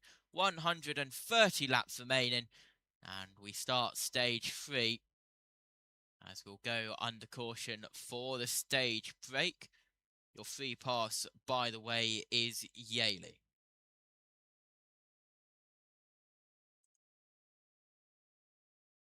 So, Corey Day sweeps the stage. He has been dominant today, has Corey Day, and he will look to win today. And, well, I don't think there'll be much stopping him if he goes as he has been, Jack, today.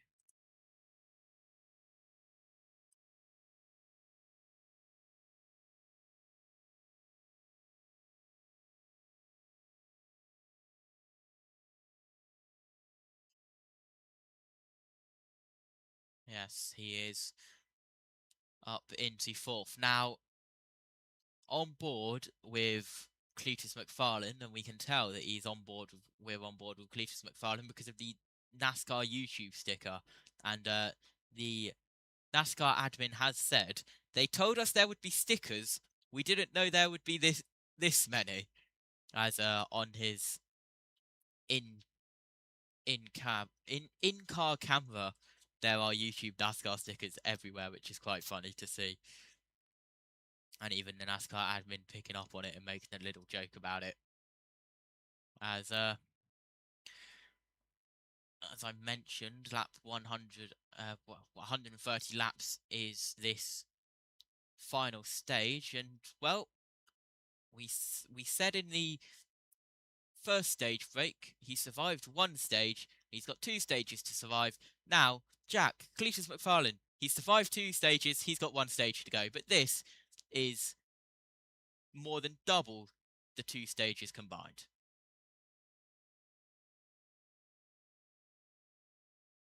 Oh. Yes, he did already do better than his truck debut. As we continue under caution. And just warming the tyres up is Carson Quaffle.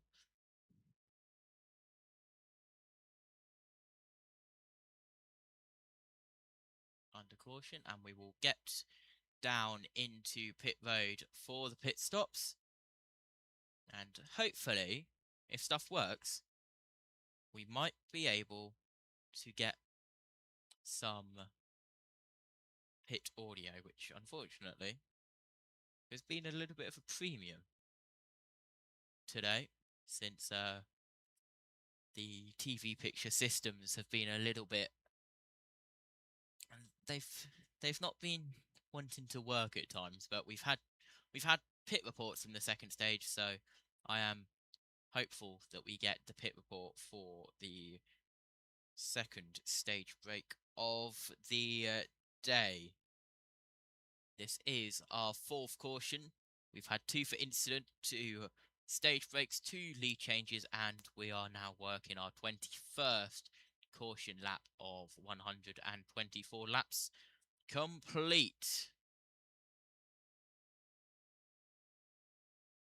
So, Jack, what are we looking forward to in stage 3? I'll go Vroom, but also some racing, and maybe some more Cletus McFarland overtakes. That's the positive thing about stage 2. Stage 2, it's been quiet from him. It has been quiet from him indeed, as we shall get ready, and let's go down to Kyle Petty. Kyle. He has been incredible. I think we saw it in that piece before in pre-race when Mark Martin talked about it, Jeff Burton, Jamie McMurray, Matt Kenseth, they talked about it. I think Corey Day's the only one that paid attention to that piece. Patience, respect for the racetrack. He is doing what we've seen so many guys in the past, whether it's David Pearson, Dale Earnhardt Sr., Mark Martin, when he won so many races down here, they just get in that rhythm and they can do no wrong. On the racetrack, he's biding his time, making moves when he has to. And yeah, it looks easy when you're leading, but Parker knows it. Sometimes it's harder when you're leading to get into that rhythm and stay. Good point. Really big right now, you execute on pit road. Right. You want to maintain the track position and keep control of the race. And that team has had some occasional issues on pit road at times, but they've been very clean here today. And if you want to execute a full race, this is one of those important moments. This is one of those important moments to nail this stop. Last time a Hendrick car swept the stages, last May at Charlotte, William Byron took stage 1, stage 2, went on to win the race. He's a series champion. Corey Day looking like one here today. Progressive pit road is open. Wow. A little bit of movement there as we come onto the pit lane. Here they are, Dylan. William Sawalich will be the first one to peel off from second. Said he was loose in. He has been that way the last couple of runs. Felt like he wore out the right front there. He'll change 4 tires and add fuel. Corey Day said he trended tight. That's built in slowly each run today. Not going to overreact with a chassis adjustment. Just want to get some longevity into it, Kim. Yeah, for Brent Cruz, very happy with that race car. He said if we get this thing in clean air, it's going to be a bad deal for everyone else. You see the crew going to the left side, 4 fresh Goodyear tires. Sunoco fuel just built really tight on exit. You see Justin Allgaier right there on the right side of your screen. You saw that chassis adjustment. That was for rear lateral. He needed more security, but he also needed the front tires way freer. So Andrew Overstreet making an air pressure adjustment to help that. Race off Progressive Pit Road. Ryan Sieg had pitted at lap 96, so they come down here maybe playing a little strategy. Jesse Love does stay out. And I look right there, Corey Day lost 5 positions, so he's going to be compromised here when we get the restart. You see the race off final stage on the way from Rockingham on CW. And we shall look forward to that final second. Johnny in the chat saying, can the 7 win this? Jack, can the 7 win this? Justin Allgaier currently in 5th place.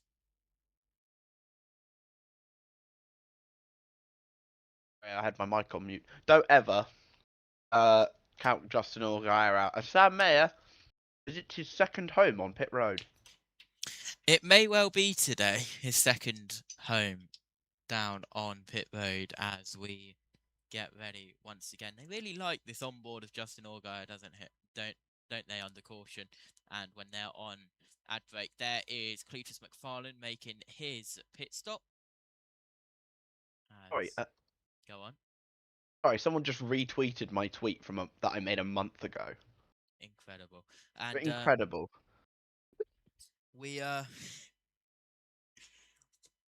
The breaking news story that's not NASCAR related, but it has been making its rounds on social media. Just about the Kit Kats. No. Good Aw. good news. The Artemis 2 toilet has been fixed again. Get in there, come on. Incredible scenes. Jeremy I'm Clements. sure the astronauts were absolutely horrified by the discovery that their only working toilet was broken. Jeremy I Clements can imagine cleared that the might. vehicle for I can speeding. imagine that might have been a bit of a stinky situation to be in. Indeed. So yeah, Clements to the rear for speeding on pit road. Cletus McFarlane is told that he could have a green flag pit stop in this final stage, and they remind him of where to brake if that occurs, and McFarlane tells his team, I'm locked and loaded for a green flag pit stop. Yeah, Corey Day had a poor pit stop there, by the way. He lost about 5 positions. Yeah, Corey Day down to 7th in the 17 car. Yes, he Love stayed out. Indeed, he is the leader at the moment. And JJ Smith saying the 7 will win this.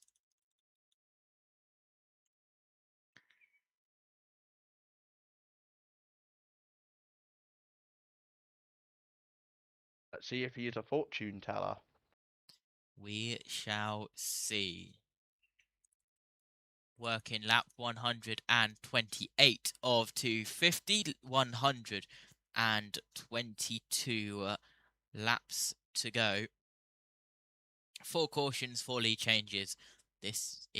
We are working caution lap 25, and this will be our final as we are doubled up, getting ready to go on 1 lap to go. Free pass, by the way, JJ Yaley in 28th. He will be put back on the lead lap. Cars 1 lap down, Nathan Bird, Ryan Ellis, Josh Balicki, Dean Thompson. And 2 laps down, Garrett Smithley, Cleese McFarlane, Joey Gase, Blake Lovian, Dawson Pham. And 16 laps down, but now back out on track, is Sam Mayer.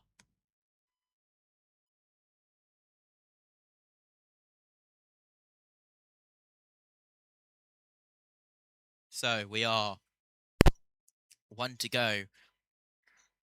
Looking for the restart, and here is Rajal Caruth down pit road. Did he get loose, Jack? Yeah, he just got a little bit loose on entry. Nothing too serious. Here is the restart. Is that Ryan Sieg? Yep, he is 3rd as we are coming to the restart zone. All right, then. The pace truck will head down to pit road, and it'll be Jesse Love leading the way and into the restart zone. And the green flag is dropped, and Jesse Love immediately goes to the lead, is pushed by Ryan Sieg, and Ryan Sieg is looking to go for 2nd and looking to go for the lead. Down the inside, Ryan Sieg is getting involved. William Swallage as well down the inside. And William Swallage side by side. Jesse Love for the lead. Ryan Sieg just dropped back. He's down into 3rd, battling with Brent Cruz for the lead. Swallage down the inside. He took the lead by 7/10 of a second that time round. But now Jesse Love round the outside tries to take the lead. Here comes Brent Cruz down the inside. Turn 2 down the back straight. Brent Cruz down the inside of Swallage. Gives him a little nudge. There's contact, and Swallage goes up the raceway. Brent Cruz into 2nd. But here comes Ryan Sieg down the inside. And will take 2nd away, but here comes Brent Cruz round the outside. Jack, this is all going and all chaos. Yeah, not the smartest move from Brent there. Just a little bit too aggressive. I think he probably could have waited a little bit longer there before making that dive bomb. I mean, when you look at it, he goes down to the inside. I want to see how much. To be fair, Swallage doesn't leave him that much room, but he does drift up into him. Wesley saying don't count the 7 out. I agree. So a lot of support for the 7, seeing if he can win this. And he's in 4th at the moment is Allgaier. Quaffle is down in 10th. And this is Parker Vetzlav in a battle with him. Corey Day is up into 8th. Vetzlav's just been passed. He's down to 9th. And now this is Smith side by side with Creed. Meanwhile, out in front, it is Jesse Love leading Brent Cruz. Yes, you heard that right. Brent Cruz is in second by 4 tenths. That's my boy. Lead gap. Austin Hill we are on board with, who is side by side with the 24. And he will go up on the inside. And we'll try and get past Burton. But Burton keeps around the outside and they get loose. Big contact. Kyle Sieg contact with the 27 and the 44. And Sieg gets loose. But what a save there from Kyle Sieg. Both of them, to be quite honest with you. Absolutely brilliant driving. Absolutely, as Gray is side by side with Hill. Gray will try to go to the inside. This is for 14th and 15th place.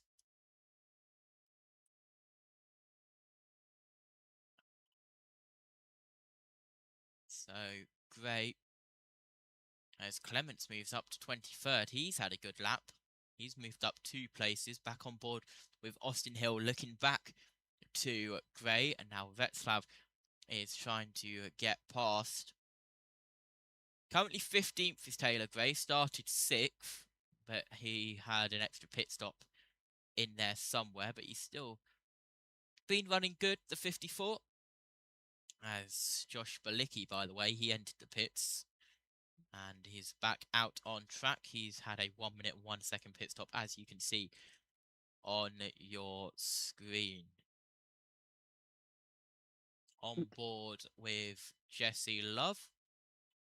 Come on, Looking Brent. Back. Brent Cruz is actually trying to go for the lead here. He's caught up with the leader. And there's a slow car down on the apron through turn 2. We'll try and see who that was. Might have even been Josh Balicki coming out of the pits. As Brent Cruz through turn 1. Short track, you can do that. As Brent Cruz drifts up the raceway in turn 1 and 2. Here comes Allgaier, Jack. Yeah, as I said, don't count Allgaier out. Never count that man out. He has, what, 31 wins or something at this level? And in my opinion, is a future NASCAR Hall of Famer. I am calling it right here. I think he should be. He'll have about 50 wins by the time his career is done, I think. Yeah, as we're continuing to circulate side by side. This is Cruz for the lead.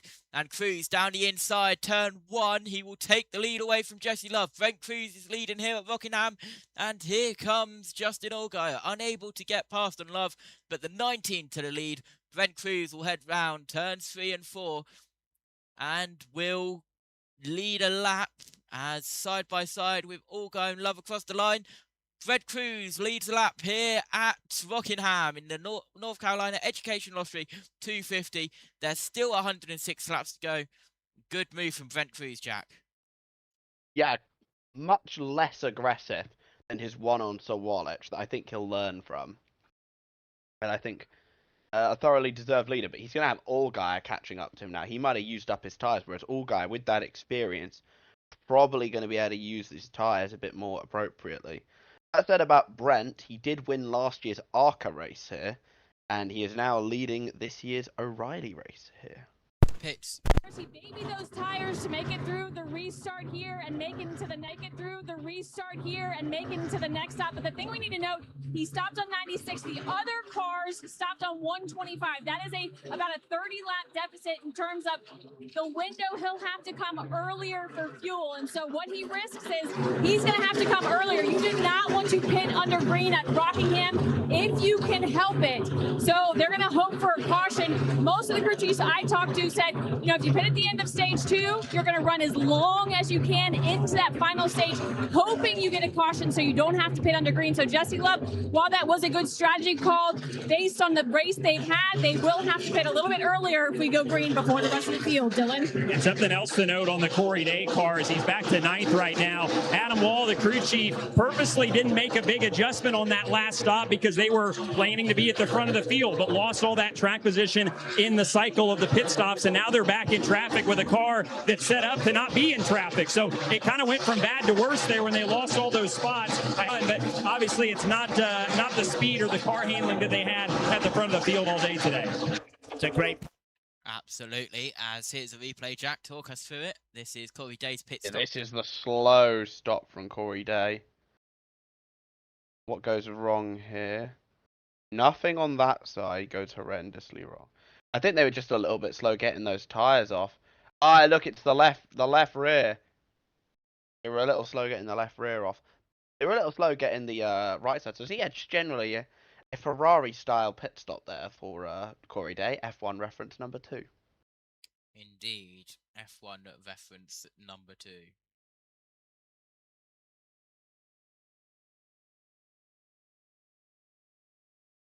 As we look at Brent Cruz. By the way, Jack, he has pulled out nearly a second lead against Justin Allgaier. This 19 Mobil 1 car is flying. Meanwhile, here is side by side, Vetslav and Love. Look at Vetslav. Go. Come on, man. Oh, a little bit loose there on exit, but go Vetslav up into 6th place. Anyway, this is why we nicknamed Brent Cruz the Cruise Missile. Okay, and so he is cruising in the lead right now. We have Balicki has sped on pit road twice now. He sped on pit road during his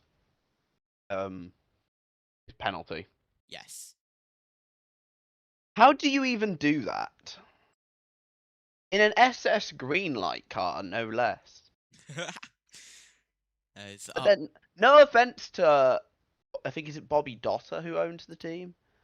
But, like, they're not exactly the quickest cars in the world. Yes, Bobby Dotter is the owner of SS Greenlight Racing. You have got that one right. Cruz leads 1.1 seconds. Quaffle is making moves and Love is off the pace. The Whelan car is off the pace. He had something... Well, he's back up to pace, it looks like, at the moment. He had to pit for a loose wheel before the stage break, did Jesse Love, but he's still below the 8th, and he was back up to speed momentarily. Now, he is heading down pit road. See W on an ad brake, but Jesse Love off the pace and heads to pit road. This number 2 car was leading the race at one point today. Now he's down pit road, Jack. Yeah, not going great for Jesse Love now. I'm not sure what those issues are. I think Brent is still pulling away from Allgaier. 1.2 seconds now, yep.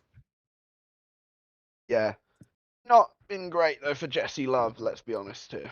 Looks like it's another loose right front tyre for Jesse Love. Another loose tyre. Yeah, he won't love that, will he? No. I will stop making jokes. I'm sorry about drivers' names. So it looks like they're looking at the rear right as well. So focus on all of the tyres, it looks like. With 94 laps to go now. As it looks like they're going to put a spacer in somewhere. Jesse Love has said it's in the right front and is getting substantially worse. As here is side by side with Burton and Gray. It's Burton on the outside, Gray on the inside, and Jesse Love heads back out on pit road. So hopefully whatever issues that the two has is all fixed. And he'll head back out on track. For Jesse Love, let's listen to Two Team Radio presented by Starkey. Scan the QR code now. Please, so I know what to die here. It's vibrating so bad I need a racetrack. Bro. Second, just come to me. No, the right front was blue. Put it on. Put the right sides on. And so audio from the 2-car of Jesse Love. They came down, they looked at the wheel studs, ready to put a spacer in. Ultimately, kind of heard at the tail end of that radio, loose right front wheel on Jesse Love's machine. So it was indeed a loose right front wheel for that machine of Jesse Love in the 2-car. Brent Cruz now leading by 1.5 seconds, Jack. As I said, he is cruising right now. What do I think is going to happen though? I think you know what? I think he might have it in him to win this race, to be quite honest. And it would be a hell of a way to get your first win, a track like Rockingham. As Corey Day has chased down Carson Kvopel. I had Carson Kvopel as a possible winner contender. He seems to be strong, but not strong enough.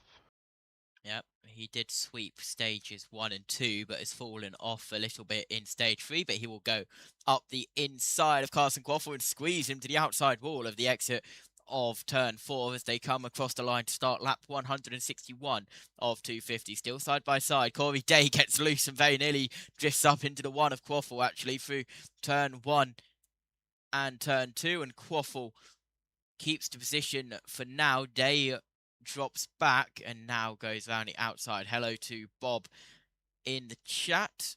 Welcome back, as they will try to go up the inside and does through turn 1. A lot of flames from the right exhaust, and Quaffle gives him a little bit of a nudge and will go side by side. They are door banging down in towards turn 3. Quaffle on the inside, Day on the outside. Day's got his nose in front, and Quaffle slides back up behind, and Day will pull away with that position. Day up into 7th, but Quaffle tries to go up the inside through turns 1 and 2. This is not over, but Day at the moment has got the position, and they've got another slow lapped car. Update on Cletus again. Go on. Cletus had a little bit of a moment apparently in turns 1 and 2 a couple of laps ago. Apparently, looked like there might have been some contact with Nathan Bird, but unclear if there was contact from Cletus's onboard. Noted. Thank you. But he spun, but he did save it, so no caution. We stay green. Brent Cruz has led 23, now 24 laps as he heads across the line. And we are looking at the 26 of Thompson, who is back in the mid-pack of the field. So it's Cruz leading by 1.5 seconds, and a caution is out. Unknown reason at the moment. And that is a slow car on the front straight, and that is Alfredo in the 96 car, the Viking Motorsports car, and he is slow down the front straight. Caution is out, and that looks like he's blown a tyre.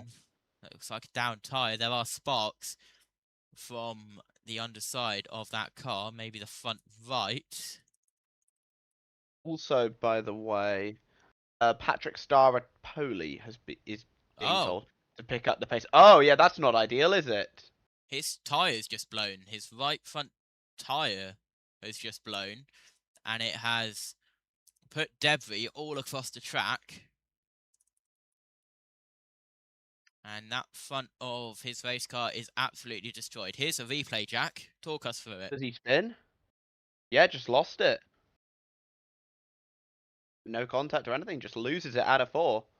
And I assume that's what blows the tyres. Yep, his front left tyre was down, and the vibrations has ripped the right front tyre apart, and that is what has destroyed the front right corner of that 96 car. It's gone from bad to worse, and now there's not a lot of body work on that front right corner, Jack, at the moment. Yeah, big damage to that. Should mostly be bodywork and cosmetic, though. I think overall, I think he'll be all right to continue. It looks mostly cosmetic. Yep, they'll get the tyre off, which they have done already, and they'll rip the bodywork off and get some of the racing tape out. Trent Cruz warned not to pass the pace car as the leader at the caution. He replies with, "Thanks, this is my first time doing this." Cletus Love McFarlane Brent. runs 30th, the first of the cars 3 laps down, and it's only 3 cars ahead of him on track, a lap or more behind the leaders. So you've got Anthony Alfredo, Ryan Ellis, Dean Thompson a lap down, then Cletus McFarlane, Jesse Love, Garrett Smithley 2 laps down, and then Joey Gase, Blake Clothian 3 laps down, Patrick Starpoli 5 laps down and in the pits, Dawson Cram 4 laps down, Josh Walicki 6 laps down, Sam Mayer 16 laps down. Let's go down to pit road. Coming, so just air pressure, 4 tires and get it full of fuel. They think they can make it. Tires and get it full of fuel. They think they can make it from here, but as you guys said, it's going to be close, Kim. Justin Allgaier, he said, I felt pretty good. Not sure what I need to make it better. The 1/3 mark of the corner is his main issue. See him on the right side of the screen. No major adjustments for him. He does want a long run. That car very good on the long run. As you see the 19 off and away, he said just free, but really good in traffic. Actually unbelievable is what he said about that 19 car. And the 19 team, unbelievable as well. They execute their work, and he wins the race off progressive. Is there anyone else there? I mean, look at that. Allgaier comes off second. It's Clement, Sawalich, and Carruth behind him. We'll get the restart next. And Jack, he won the race off pit road by a very, very long way. Yeah, easy does. Unfortunately, long way doesn't matter on pit road. Especially under caution. Yep. But it helps. It does indeed help. There is a car with its hood up on pit road. Couldn't see a number on that from the front. It's 48 of Patrick Starpoli with his hood up, and they are looking under it to see for any damage. Here comes Cletus McFarlane into his pit stop and to get 4 new tyres and fuel to get him towards the end of the race. Got 82 laps to go. He's been doing well, has Cletus, hasn't he, Jack? Yeah, I mean, I said it would be a win if he finished the race. And he is currently on course to finish the race. So I'd say that's a win. He is indeed on course to finish the race. He said that anything better than last would be a win in his eyes, and well, seeing that Sam Mayer is now 17 laps down, I think there's a good chance if he keeps it on the track for him not to finish last. It is indeed a learning day for Cletus McFarlane. Cletus himself. Apparently he cut off Nathan Bird. That's what happened there. He cut him off. And that's it. No. We were just talking about how good he was doing. Cletus McFarlane has been caught speeding on pit road. He'll have to restart at the rear. Oh. Oh dear. Even though he'll have to restart. He was faster than everyone else on something. Hey, you could say that again. No, to be fair to him though, yeah, apparently he put the blame on himself there. Misunderstood what his spotter was telling him about where Nathan was. Let me read out what the rest of that tweet says. Hold up. He says, Ty Dillon says, I hate to say it, but your drift practice is doing really good today. Really good on the sideways stuff. That's what Ty Dillon said about Cletus. I think Ty's his spotter today.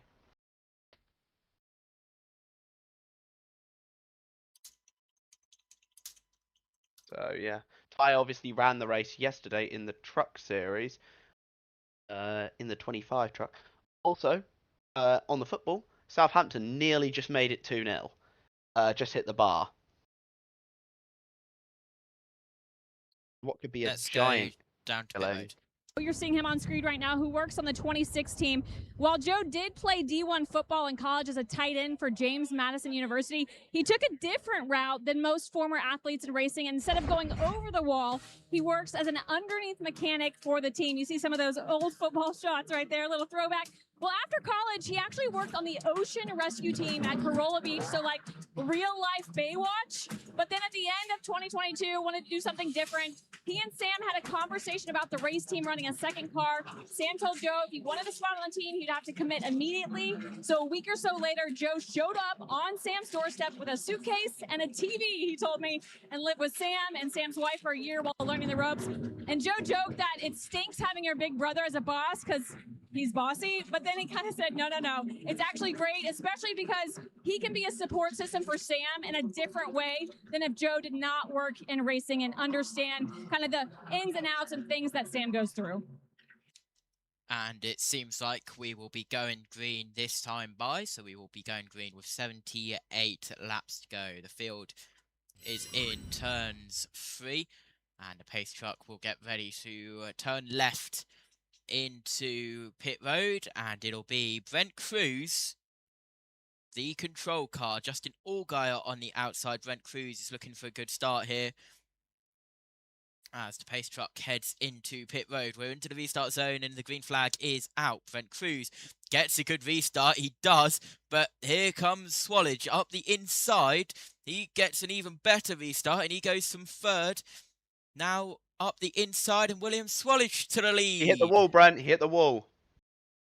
Brent Cruz did hit the wall, and now rounds turn 3 and 4. We are 3 wide in the mid-pack. That is getting crazy. I believe that is Clements there. Clements Day and 28 involved in that 3 wide of Carl Sieg. Oh, and the 39, Ryan Sieg hits the Clements 51. He will come down the track, and caution is out for the 51 of Jeremy Clements. Ryan Sieg just tagged him round, and well, the rear of that car with the rear bumper is not looking in best condition. I think Ryan had another car beneath him too. Just one of those racing deals, I think. I think that's really helped save Brent, though, to be quite honest, because he was dropping that through the pack like a rock. He was. What, so Swallage is leading the race. Not bad. Yep, he took the lead from Brent Cruz, and I am seeing on the onboard camera of Cletus McFarland, he was behind the wreck. He did not have to avoid it. Here's a replay. Ryan Sieg and Jeremy Clements. Jack, talk us through it. Yeah, it looks like...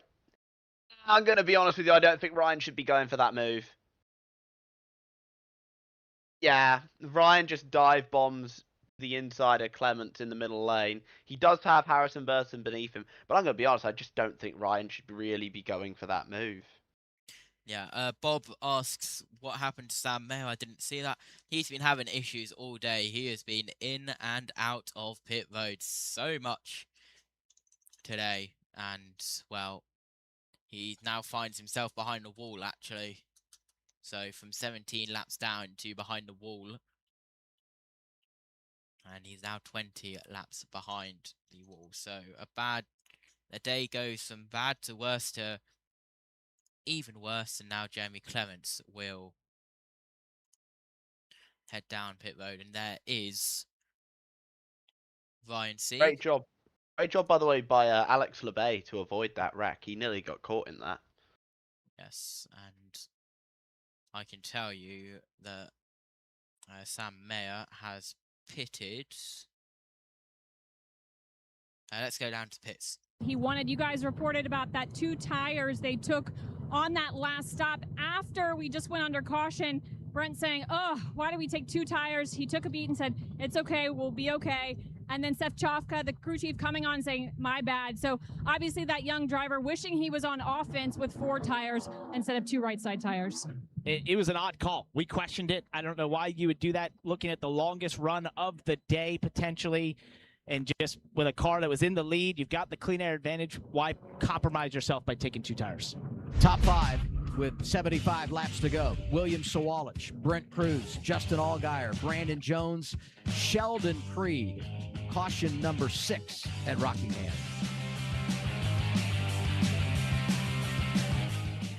Lap 175 laps to go.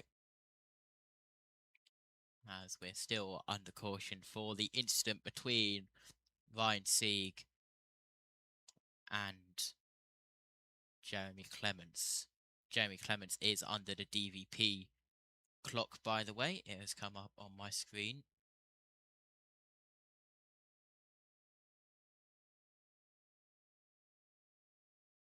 So he's under the clock, so let's go behind the scenes and see what the DVP clock is at. It's at 1 minute and 24 seconds at the moment. So I might be able to work some magic behind the scenes and get that up on the screen actually, so stand by as we work behind the scenes. And Arsenal have equalised, by the way, against Southampton. Goal scored by number 14, Victor Gyökeres.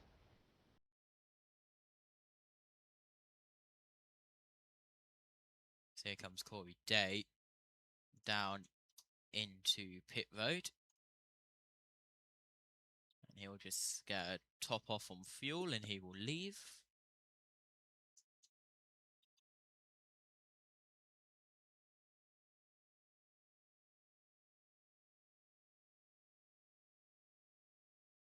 As we just have a little brown pants moment behind the scenes, as instead of deleting a source, I accidentally deleted the scene that we were on. So let's not delete the scene that we're actually on.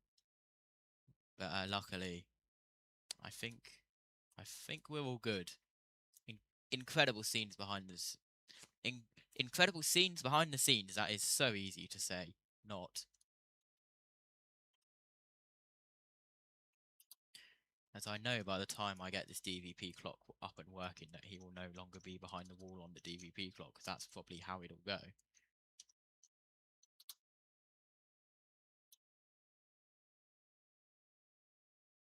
As we are still under caution, final stage, lap 57 of 130, lap 177 of 250.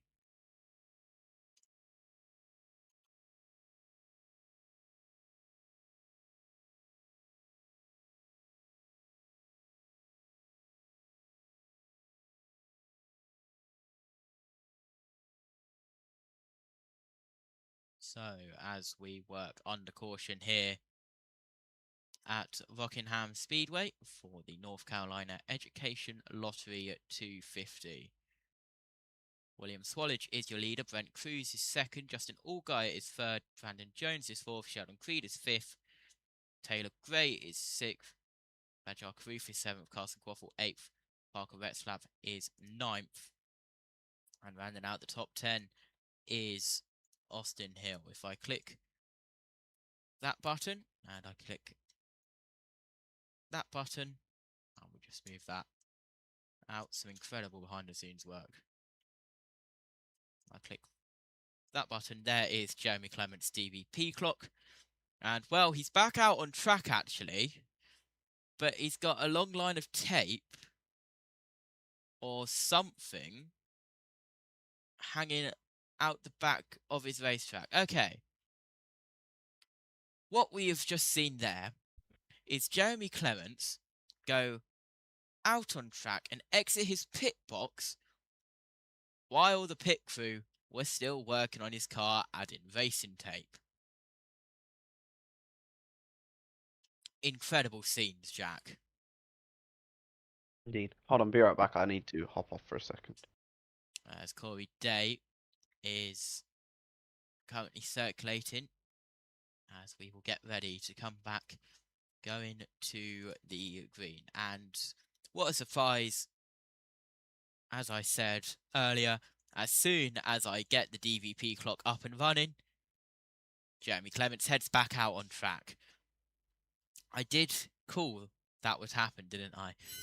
we are going green with 70 laps to go. We will be going green on lap 180 of 250. And apparently Corey Day, the reason why we were seeing him pit was because he had a loose left front wheel, as you can see on the blog on your right hand side. Pace truck turns left into pit road, and it is Swallage on the inside, Cruz on the outside of row 1. Swallage, your control car, and he heads into the restart zone, and he puts his foot on the throttle, and we are back underway. Green flag in the air, a little bit of debris kicked up there, and we are 3 wide. Quaffle on the inside of that, and we have just gone through a mammoth amount of debris through turns 1 and 2. I do not know why that wasn't cleaned up, but a massive cloud of something getting obliterated there. I don't know what that was actually, but we'll see if we can see what that was. Brandon Jones up into 3rd, Creed up into 4th, Allgaier down into 5th, as the 88 of Carruth tries to get round the outside while he's got Ryan Sieg on his inside. But it's Swallage who keeps the lead, as we are on board looking ahead to Ryan Sieg as we complete another lap. Lap 182 of 250. Your lead is William Swallage. We've had 6 cautions for 38 laps, and we have had 8 lead changes. As here's Austin Hill trying to get down the inside of Gray down in towards turn 3, while Vetslav is up on the inside of the 28.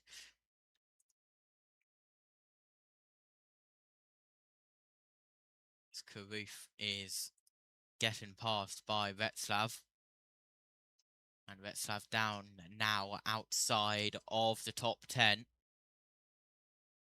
As Vetslav gets in front of the 88 through turn 3, as we head now down the front straightaway.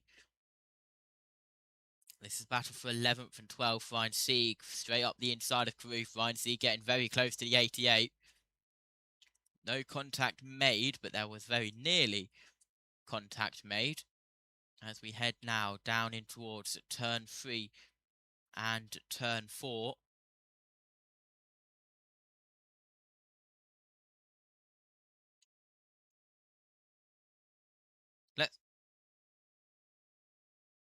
Let's go. Hopefully. Turn it up, full throttle.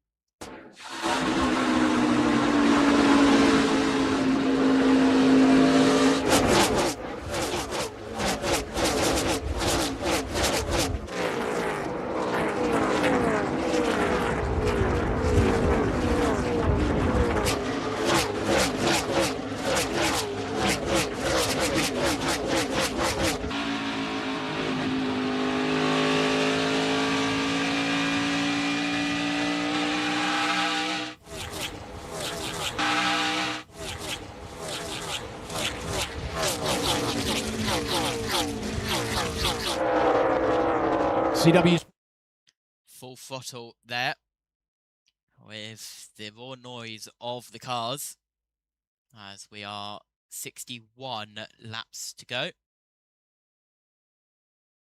On board with Jesse Love. It's 2 laps down, 29th place. Yeah, and there's one car ahead of him. That's Anthony Alfredo in 28th, who's 1 lap down now. Kyle Sieg heads into the pits and also goes a lap down, as I mentioned that. So we will head now, as Jesse Love has got the 45 on his outside. And now Jesse Love will go down the inside. Now we're back with Allgaier and Creed. Allgaier up the inside of Creed, trying to take 4th place away, as we're on board with Carson Quaffle, who is just behind, who's got a mammoth move and a mammoth drive up through 1 and 2, and he gets to drive off the turn, and he slides up the inside, as unable to keep the move there, though, and drops back. But that was an insane dive bomb for the one of Quaffle. As Kyle Sieg exits the pits now, and he will head back out on track on board with Quaffle. It's lap 191 coming to lap 192, and now here comes Brandon Jones up the inside of Creed to retake that position away. They are side by side at the line. Brandon Jones in third, Creed in fourth. Allgaier just behind in fifth, Quaffle just behind in sixth. It's Creed round the outside of Brandon Jones, and just as he takes the position, they cut away to a replay. Incredible scenes. Save actually that from Quaffle. It was a very good save from Quaffle. This was the 3 wide moment, Jack. It just got a little bit loose on the inside of Allgaier. Probably not the smartest thing to do to go 3 wide. Absolutely, and now this is Quaffle in 6th, trying to still get past Allgaier in 5th place. As we have 58 laps to go. Now 57 as William Swallage crosses the line. Started 8th, currently 4th, did the 20 of Brandon Jones. And Brent Cruz is still in 2nd, Jack, 1.2 seconds behind. Still running, the 2 Joe Gibbs cars running quite well for what could, I'm pretty certain, be their first win of the year. I can't recall a Joe Gibbs car winning so far this year, so... Yeah, this would be their first win of the year. And it's going to be, I mean, they're running 1, 2, 4, 7 right now. As Kyle Sieg is off the pace. As Retzlaff making the move on Austin Hill. They're side by side going down the front straight. Retzlaff still on the inside in that number 99. And I think he should clear Hill this time. Not yet, but he will do the next time round. Or will he? No, Hill's got some good speed going around the outside, and then, yeah, Parker got loose, and Hill maintains the position. Indeed, as coming up is Retzlaff in 9th. We were on board with Austin Hill there momentarily. As now Ryan Sieg will try and get up the inside of Rajar Karoof. And he will go side by side through up in towards turn 1, Jack. Yeah, here we go. Ryan Sieg. Side of Carruth. But can't make the move stick. He's right on him, though. He should be able to make the move. From what would be a good run today for this RSS team.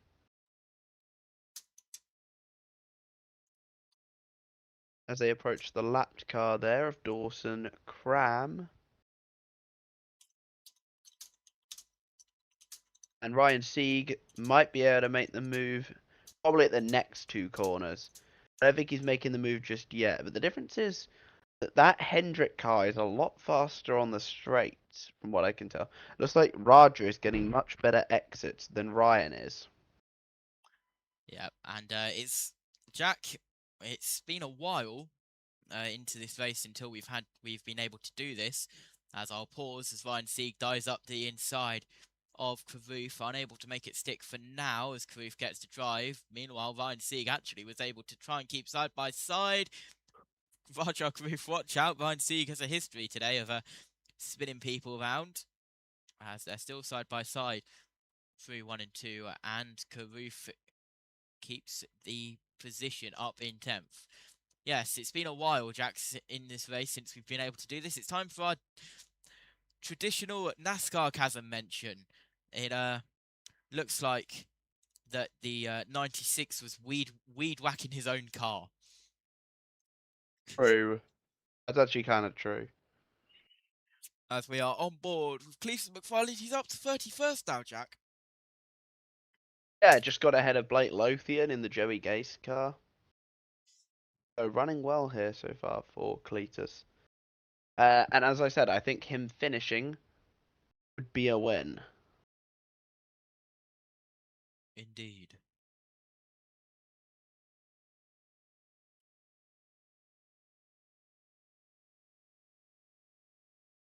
I'm starting to think, why didn't he make his Truck Series debut here? Because I think this is a much more suitable track. Yep, as that is Sieg and Carruth side by side, and Ryan Sieg actually led that lap between the two up into 10th, and Sieg up the inside, unable to. Carruth still side by side, but Sieg officially led that lap, and now down the inside is Ryan Sieg, and he will look to get the move done. Carruth very nearly into the wall there. That was close for comfort, and they're still side by side as we've got 46 laps to go in this race. This is the final stage, and they're still side by side down the back straight. It's Ryan Sieg and Carruth down in towards turn 3. We go. Carruth is on the outside. Ryan Sieg is on the inside. Heads down, exit of turn 4, down the front straight, across the line. And it's Carruth who goes around the outside of Ryan Sieg to keep that position. This is battle for 10th, with now 45 laps to go. Down the back straight. And caution is out. And that is a spinning car, and it's Cletus McFarlane spun. Exit of turn 4. And I'm going to assume he was coming to pit road when he spun, but I could be wrong. Let's have a look at the onboard camera. Or was there maybe some contact? I don't know. Around goes Cletus. And this time he does not save it. No car behind him, and he just lost it on his own through turn 4. And it looks like he may have hit the wall a little bit. The car looks mostly pretty spotless, I'll be honest. Cletus McFarlane, 56,000 people just watched your onboard camera bin it. Incredible scenes. 56,000, jeez. Imagine if JBM got those sorts of viewers. To be fair, we are due overall on multiple NASCAR streams. I mean, yeah, we got 191 right now, which is actually pretty good, I'd say. But then again, when I streamed solo, like covering my internet drama, dumb like internet stuff, like I was getting like 10 viewers at most. Here is a replay. Just lost it. Oh, he narrowly missed the wall, Jack, centimeters. Yeah, no, fair play. Kept it off the wall, kept off the damage. I think he's done well there overall.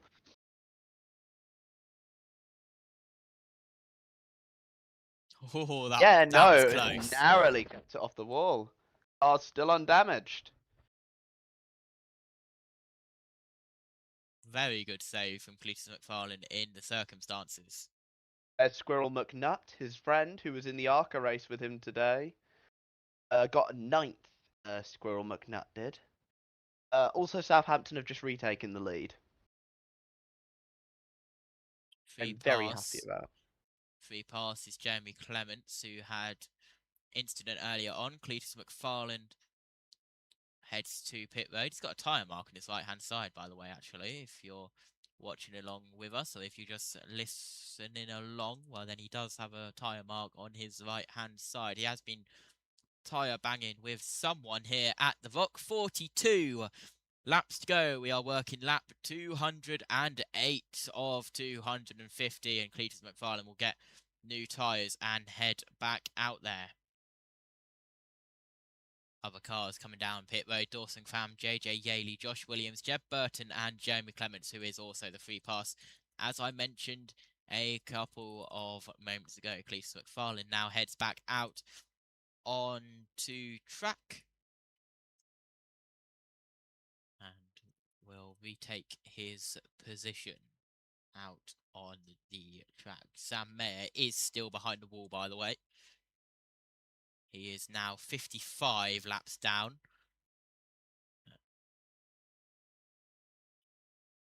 So it is guaranteed now, Jack, since he's 55 laps down and there's 42 laps to go. Cletus McFarlane has officially won, in the case that he said before this race, if I finish anywhere other than last, it'll count as a win for me. he will not finish last. What, is Mayer out? Or is there not enough laps? He's 55 laps down with 41 to go. Hey, there we go. Well done. Well done, Cletus. As we are doubled up and we will go green with 40 laps to go. Dawson Cram is still in the pits for Mike Harmon Racing.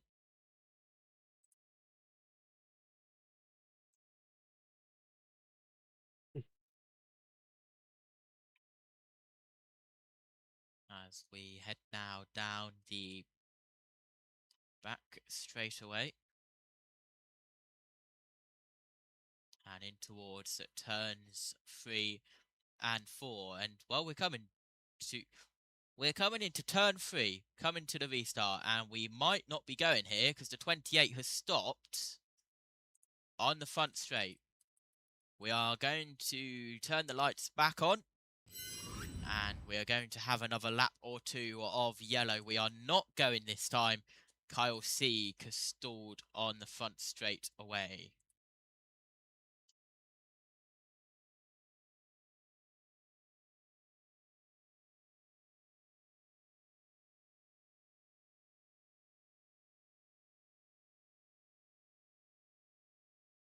Kyle C. gets pushed by one of the wreckers and will either get it restarted or go down into pit road. Hopefully we just add one lap onto this caution, but we've gone across the line and the lights are still on, so unfortunately we're not going to have just a 1 lap delay. It'll be a 2 lap delay.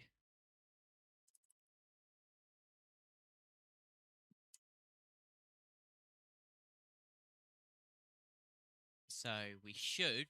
Apologies if I stay quiet for now, because Southampton might be about to knock Arsenal out the FA Cup, and I need to celebrate. We should go green with 38 laps to go.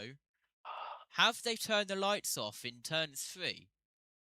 No, they haven't. No. It was just the sunlight and the rear view of the pace truck lights from behind. It did actually look like they turned them off, which would be rare for NASCAR. I'm used to stuff in the UK, seeing pace trucks pull off on turn 1, turn 2, back straight, turn 3, turn 4. And lights are now officially out, we can see.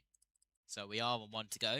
Chaos time at Rockingham. I'm going to say, when you get down and there's just this few laps left, we've seen some aggressive driving. We've seen some slide jobs. We've seen a lot of stuff happen. But this is where the rubber meets the road. This is where, if you want that trophy, if you want to add your name to it, some things are going to happen. So I'm telling you something. I'm going to grab hold of one of these Arby's boxes, and I'm going to sit over here with my drink, and I'm going to enjoy these last few laps. Kyle, you had so many boxes there before. We know what you've been doing this whole time. That's exactly right, man. It's nice up here on the Arby's box. I'm telling you, dude. Yeah, it is. He's felt right at home all day long, hasn't he? Got food, refreshments. Hey, it's been great having him on the show today. Awesome. Love Kyle. Love hanging out with him. We are coming to the green. Definitely this time we will be going green with 38 laps to go. Swallage is your control car on the inside. Brent Cruz on the outside into the restart zone, and the green flag is back out. 38 laps to go, and someone stacked up behind. I think that was LeVar Scott. It did look like LeVar Scott, who checked up, and now through turns 2. Down the back straight away, and that is Swallage, who has pulled away with the lead. Brent Cruz is in second. Pause and unpause the stream, right? Turn 3s and turn 4. Now as we head down the front straight away, and it's Swallage, Cruz, Brandon Jones, Creed, Allgaier, Quaffle, Gray, Austin Hill, Cruz, Vetslav. But here is 3 wide with Burton, Ryan Sieg, Corey Day, Sammy Smith, and Corey Day's loose, and there goes the 87 up on the 32, and that was 3 wide mid-pack chaos, Jack. Yeah, indeed. Also, you know, with the stream, you can just pause and unpause it to get the quality better. Thought I'd let you know. Oh, Austin Green, way loose up the track into the wall. Way loose, not good for Mr. Green. And he's gonna hit the wall again. Is there any? I don't know. I think is he gonna try and get it to pit road? Or are we gonna bring out the caution, please? We're still please, green, and please he's got it get down. in there. Yes, Austin. We didn't need a caution there. 87 down into pit road. Here is a replay. Got loose down the apron of turn 3, and well, the 32 was very close there and very lucky not to get hit. Someone put on Twitter, if Austin Green didn't have bad luck, he wouldn't have luck at all. Yeah, he had some contact there with the 32, sent him up the racetrack. Oh, look at that! What a save, actually, you know. He got loose on entry, was near fully sideways and saved it. Fair play, well done to Austin there. Yep, as we head now down the front straight.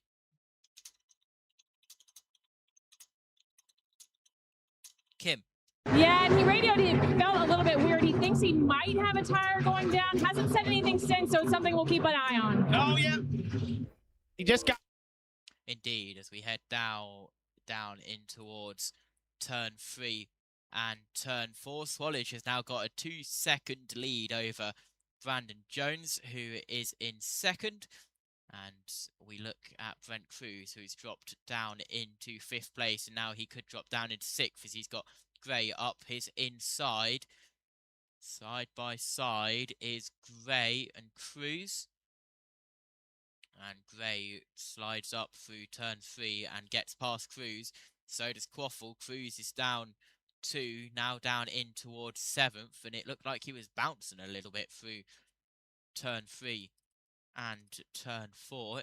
His car was good, led quite a couple of laps, but now he's dropping down the order, and here comes Raja Karuf down the inside to take away 7th, and here comes Parker Retzlav as well. So Brent Cruz down 4 places in 2 laps as we are inside 30 laps to go, now 29 laps to go, working lap 222 of 250, and Cruz has actually pulled out the line and everyone's just sailing past him. There might be a problem for Brent Cruz, and it looks like there's a tyre issue.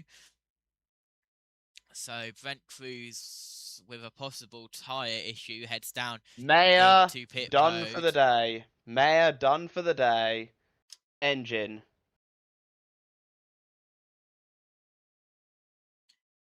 As Brent Cruz heads into pit road, William Swallage across the line now starts 27 laps to go. And side by side, Allgaier and Creed battle for 3rd. Brent Cruz heads into pit road to get a new tyre after his tyre issue. Meanwhile, out on track, Allgaier up on the inside. Creed round the outside tries to take the position away, and he does round the outside down the back straight. But here comes Allgaier up the inside.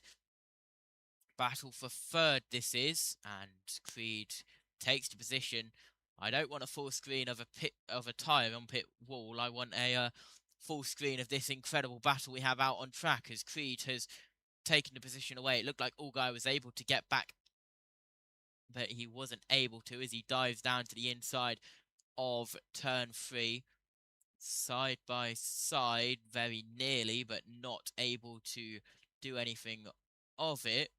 And now we're back with Swallage with the lead. 2 seconds still, 25 laps to go. As it's Swallage, Brandon Jones, Creed, Allgaier, Quaffle, your top 5. Karuf, Gray, Retzlav, Austin Hill, Ryan Sieg, your top 10. As Swallage crosses the line to put another lap on the board. Now 24 laps to go. Do you think there is an outside chance of Creed winning this race? He's been doing well, hasn't he? I mean, Sawalich, who honestly, this is the first time oh, I hate myself. Goodness me, I'm sorry. Right as I say that, Creed nearly loses it and drops to 4th. Never mind, guys. Just I'm done. Curse of the commentator twice in a row today. What is going on? Yes, that was your You know, I think Parker Retzlaff can win this race. There we go. Please bring that one to life. Yes, that was your second commentator's curse of the day.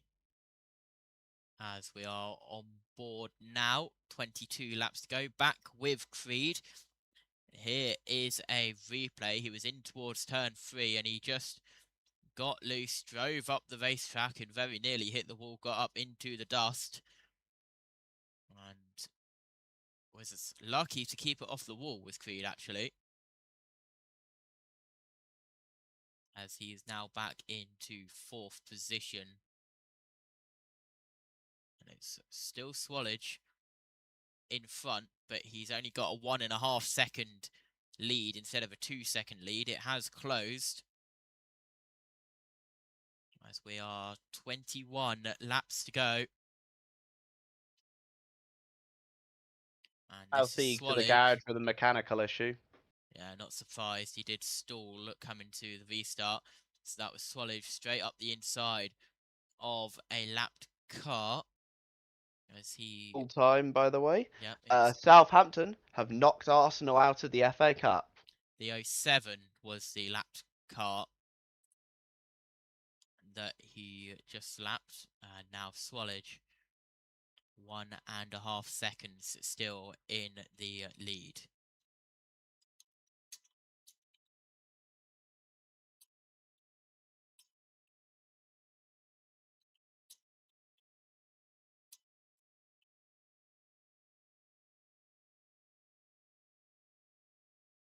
Brandon Jones now up the inside of that 07 car, which Swallage momentarily ago lapped. And now Brandon Jones will put a lap on Josh Balicki.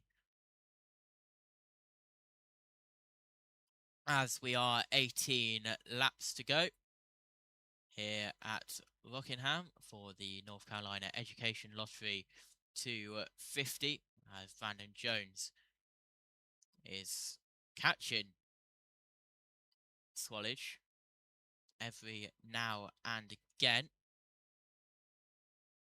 And now we'll put a lap on, I want to say that's the 87 car with green. Yes, it is. 16 laps to go here at Rockingham.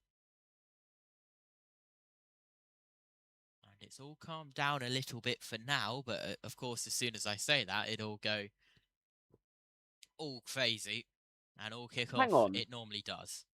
Can we just give a quick shout out, buddy, to Nathan Bird in 17th? What an excellent run he's having. Because he's normally those young cars don't even crack the top 20. 17th place is a big achievement for Nathan Bird. Here's a replay. Oh, was that...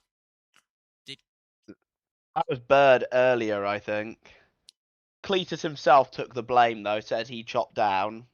Yeah. Which I somewhat agree with, to be quite honest. He chops down in front of Nathan.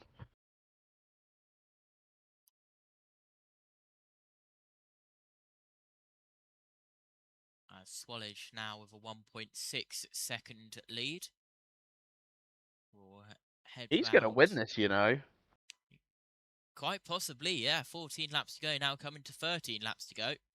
And he is out in front by some margin.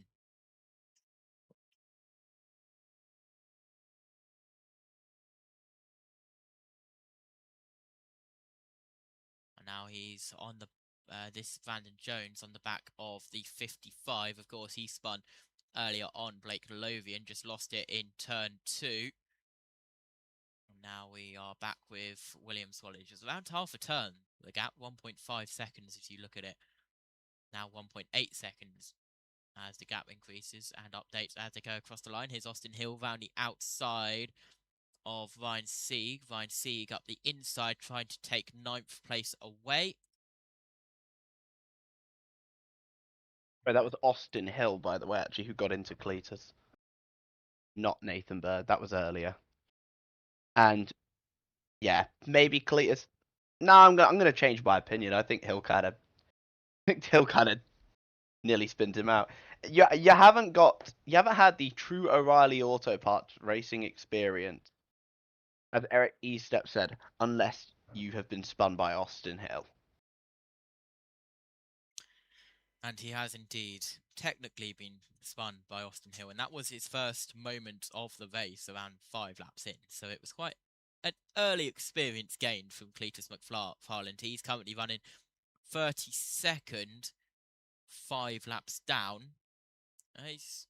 He's kept it relatively clean for a first NASCAR O'Reilly Auto Parts Series race compared to what other O'Reilly Auto Parts Series races have been like. I mean, yeah, he's done better than Chris Wright. That speaks volumes. But it doesn't really, but I'm just saying. Inside, 10 to go. We are now 9 laps to go for William Swallage. The gap has decreased to 1.4 seconds. Is Creed trying to get past 55 for Blake Lovian with Quaffle right on his backside. And here comes Caruth. Oh my god, look at Raja. Raja Caruth with an absolutely incredible move down the inside. Makes it 3 wide across the line and he takes both of them.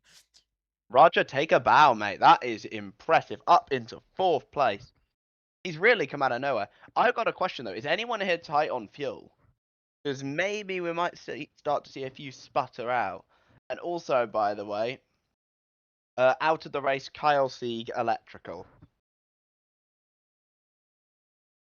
So the 28 car done for the day. So Brandon Jones slowly catching, but is he catching enough? Here is that incredible move by Raja Caruth to take both of them. He took advantage of Quaffle and Creed being stuck behind that lap car of Blake Lovian. And here comes Quaffle now in your live picture-in-picture down the inside of Raja Caruth. Unable to get alongside at the moment with 6 laps to go. Swallage just gets past another lapped car once again, as we are now 5 laps to go here, as Swallage now puts another lap on Cletus McFarland. Now he goes 6 laps down. He has the field go past him once again. Not over yet. Brandon Jones is slowly reeling him in. The question is can he do it, or is he out of time? Brandon Jones, typically good at these sorts of weird types of tracks. But can William Swallage do it? I think he's only about, 18, 19 years old? And he is en route to possibly win his first career O'Reilly Auto Parts Series race. At Rockingham, of all places. 3 laps to go, and the gap has increased to 1.2 seconds gap. I think if William Swallage keeps it on the road, he may just get this one for the 18 car. He will head now round the track and round the line, across the line. 2 laps to go for William Swallage. Currently 19 years old, and he is looking for his second win. Sorry, his first win, as he takes the white flag here at Rockingham. It would be good if I would read the stats correctly. He's had 2 poles. This will be his first win. William Swallage heads through turn 3. He's got lapped cars in his way. Brandon Jones is a second back. So William Swallage through turn 4. Got Jeremy Clements, a lap car in front of him. That will not matter. William Swallage comes across the line to win the North Carolina Education Lottery 250 for his first ever NASCAR O'Reilly Auto Parts Series win. Brandon Jones comes home in 2nd, Allgaier in 3rd, Caruth in 4th, Quaffle 5th, Creed 6th, Gray 7th, Vretzlav 8th, Ryan Sieg is 9th. Day rounds out the top 10. Congratulations there from Justin Allgaier and Brandon Jones. It's a day of what could have been, though, for both Corey Day and Brent Cruz. They'll get their time soon enough. Now is the time for Sawallich, who I don't really have a nickname for yet, to be quite honest. Here he goes.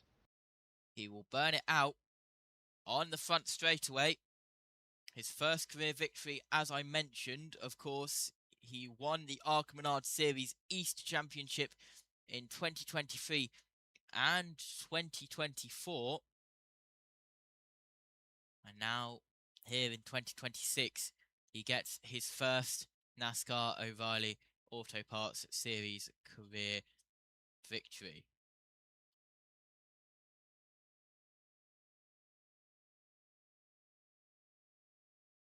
And we'll get ready to go down for the post-race interview. Joe Gibbs Racing heads to Victory Road in the name of William Swallage. If you are looking for Cletus McFarland, he finished, and he finished in 32nd. He did not finish last, and it counts as a win for him. But we look to the front straight away. William Swallage gets out his car, jumps on the roof, and celebrates the top of his car. And we will get ready to go down. All I do is win, win, win, no matter what. Playing through the stands on the speaker system. And let's go down. Regan.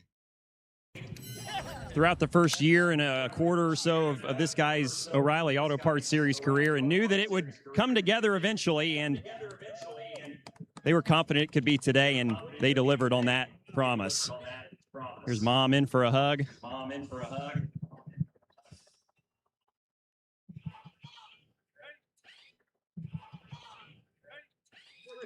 Dude, hell of a job, man. Good job. William, let's chat. Congratulations. There have been some tough times in the first year or so of your career. How rewarding is this moment after all those trials and tribulations? I mean, it means everything. It was obviously a tough year last year and a tough start to the year.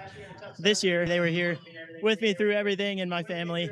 Gosh, it feels good to get it done here in Rockingham in front of an awesome crowd. Thank you, everyone. In front of an awesome crowd. Thank you, everyone, for coming out.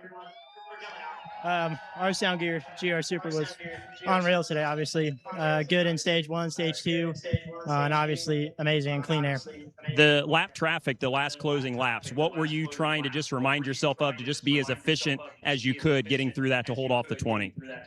Well, funny enough, lap traffic took me out last year, so kind of running through my head a little bit. But man, I mean, I just, studied the race last year and, just. Congratulations. William Sawallich, a winner at last in the NASCAR O'Reilly Auto Parts Series.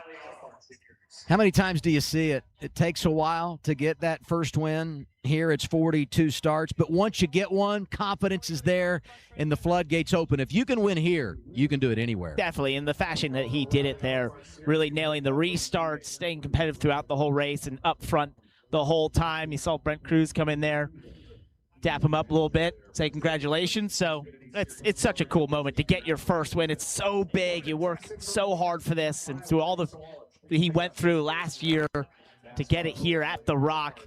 Awesome. Junior Motorsports going for their 6th consecutive win today. If they had gotten it, they would have matched Joe Gibbs Racing. William Sawallich says no thank you. It's going to be a JGR Toyota going to victory lane. The old veteran on the pit box leading the charge. The old veteran on the pit to celebrate again. And this time he does it with another young driver. 19-year-old William Sawallich wins at the Rock. And let's go through your full results before getting final thoughts here at Rockingham. It's William Swallage, your winner, followed by Brandon Jones. Justin Allgaier rounds out the top 3. Then it's Rajal Karoof in 4th. Carson Quaffle 5th. Sheldon Creed is in 6th. Taylor Gray 7th. Parker Retzlav in 8th. Ryan Sieg in 9th. And Corey Day rounds out the top 10. Austin Hill in 11th. Sammy Smith in 12th. Harrison Burton 13th. Brennan Paul 14th. Lavar Scott in 15th. Nathan Bird in 16th. Good day from Scott and Bird. Jeff Burton 17th. Alex LeBay is in 18th. Josh Williams, 19th. JJ Yaley in 20th. Andrew Patterson in 21st. Ryan Ellis, your first car a lap down in 22nd. Blaine Perkins, 23rd. Anthony Alfredo, 24th. And Jeremy Clements in 25th, your last car a lap down. Then your first car 2 laps down. He had a very good day. He even led laps here at the Rock. Brent Cruz in 26th. Jesse Love also led laps today, also had problems 2 laps down. Dean Thompson, 28th. Garrett Smithley, 29th. 4 laps down. Blake Lovian, 5 laps down. Joey Gase, also 5 laps down in 31st.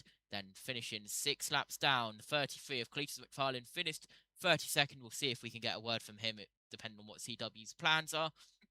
Austin Green in 33rd, 7 laps down. 8 laps down, Patrick Sarpoli in 34th. He was having a decent start, but then had some issues in the middle of the race. Dawson Cram finishes 9 laps down in 35th. Same with Josh Balicki in 36th. Also 9 laps down, and the 2 cars out of this race. Kyle Sieg out for mechanical in 37th, and Sam Mayer had issues all day. He even had to change ignition boxes and tons of other boxes. He was down pit road the most today, and he is out for an engine problem, also mechanical. William Swallage now down into pit road, and he will get ready to celebrate with his Joe Gibbs Racing teammates and all of his crew. The person who put the O'Reilly Auto Parts box on the car, you had one job: put it the right way round. He's put the box on upside down, and they celebrate. And I believe that's just water that they're all throwing over him. Yes, it is. And 19. He's 19, yes. And that person who put the O'Reilly Auto Parts box finally comes back and puts it the right way round. There we go. You had one job, and even one of the water bottles they threw at him bounced off of him and is now sat on his race seat inside the car. So he will jump off the car, doing it carefully this time, and he doesn't fall over, and he doesn't break anything, and he puts the, well, he attempts to put the flag in one of the air holes on the back of the car. Isn't able to the first time, but he is the second time, and now the trophy stand, and the trophy heads on to the start line to celebrate his victory. We will get ready to go back down trackside with CW. We had a good one today for the O'Reilly Auto Parts Series, and we will relive it all. We got 50 minutes of post-race. We got 50 minutes of post-race coverage coming your way. Dissect it all. Yeah, I mean, this is a huge post-race on CW. Carla Metz hanging out in the CW garage. You're going to join her in a matter of moments. And now we get this replay brought to you by Progressive. Save when you bundle motorcycle, RV, and boat insurance. Visit Progressive. You want to get it done on restarts. William Sawalich did. Once he got the clean air and control, it was good night. Yeah, and he did it on the outside. He did it on the inside. Was able to get control of this race. Never looked back. And he mentioned it. Once he got the clean air, that car really hooked up, and it looked very dominant in the stage 3 of this race. And sure enough, closes it out in victory lane. That's the kind of stage 3 you want out of a day. Such a cool moment for William Sawalich and that entire race team. Corey Day dominates stage 1, stage 2, but it was those Joe Gibbs racing cars that took over late. Sawalich gets the win. Brandon Jones second for a second time this year. Let's go down to Kim Kuhn. Yeah, that's right. Adam matches his season best finish of second. Did that before at Darlington. But today was a great race for the team. I know you guys were excited about it. What did you need there, though, at the end to find the checkered flag? Gosh, what a hard-fought battle today. I want to thank Polonis and Menards for being on our hood of our GR Supra for the past last week. We just weren't quite aggressive enough at times. And so today I was really adamant on I'm going to be super aggressive today. I'm going to situations if I can and try to go forward. And I think we did a really good job of it. We kept kind of fighting both sides of the balance today. So Sam did a really good job at the end of taking all my feedback and making, I think, a car capable of winning. It just was a matter of trying to get some track position. And the 18 got such a big jump and a big lead on that last restart that it was hard to catch him. So congrats to them. I know it's been a long time coming for the 18 group. So happy for Jeff Mendering and William and all those guys. But I'm hungry. I want one. We're really close. That second place finish, Brendan Gott qualifies him next weekend at Bristol for the Dash for Cash. Dylan. And Carson. Incredible scenes from a interview. It sounds like that the microphone was underwater. Let's go down to Dylan.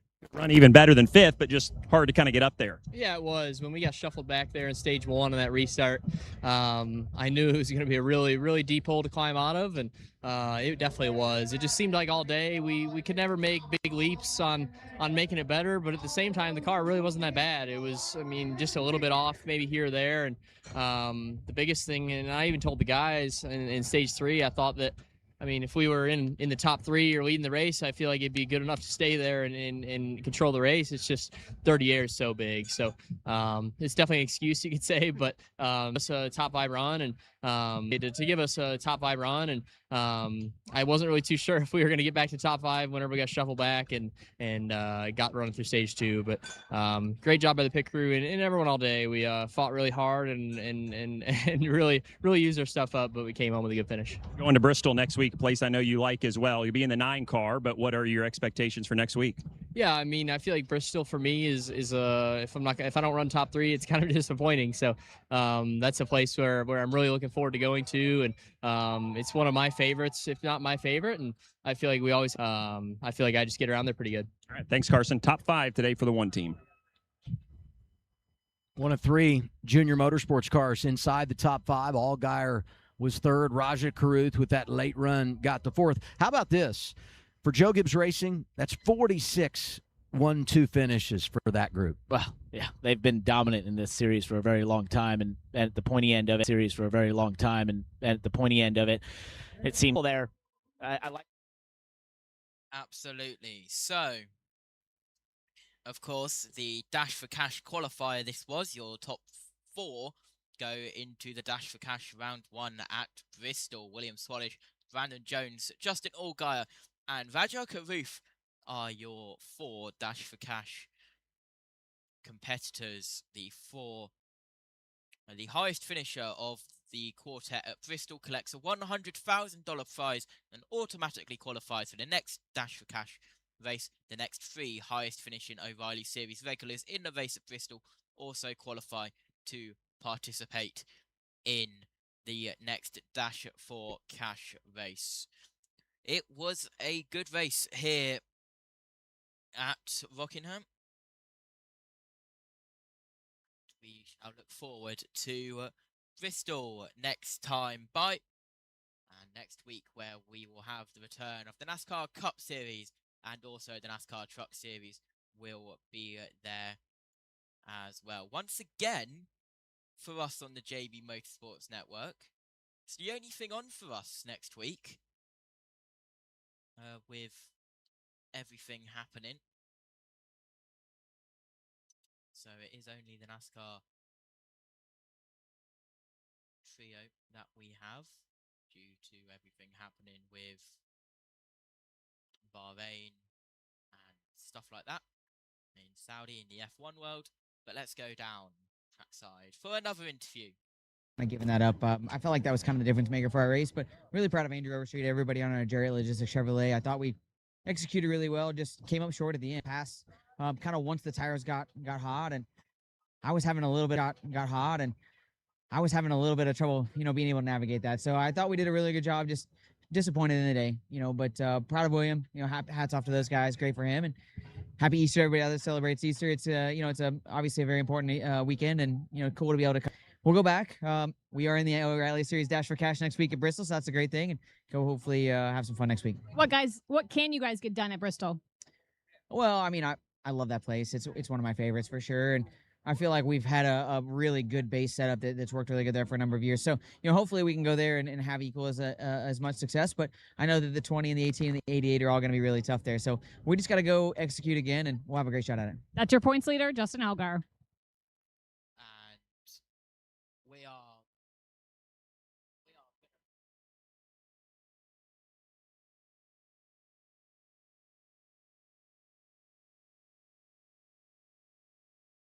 gonna wrap it up there.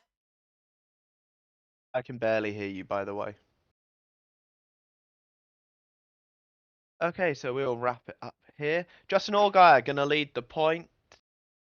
Jesse Love in second, 126 points behind, followed by Sheldon Creed, Austin Hill, Corey Day, Carson Kvopel, Sammy Smith, Brandon Jones, Parker Retzloff, somehow still in there, Roger Caruth, William Sawalich, and Taylor Gray.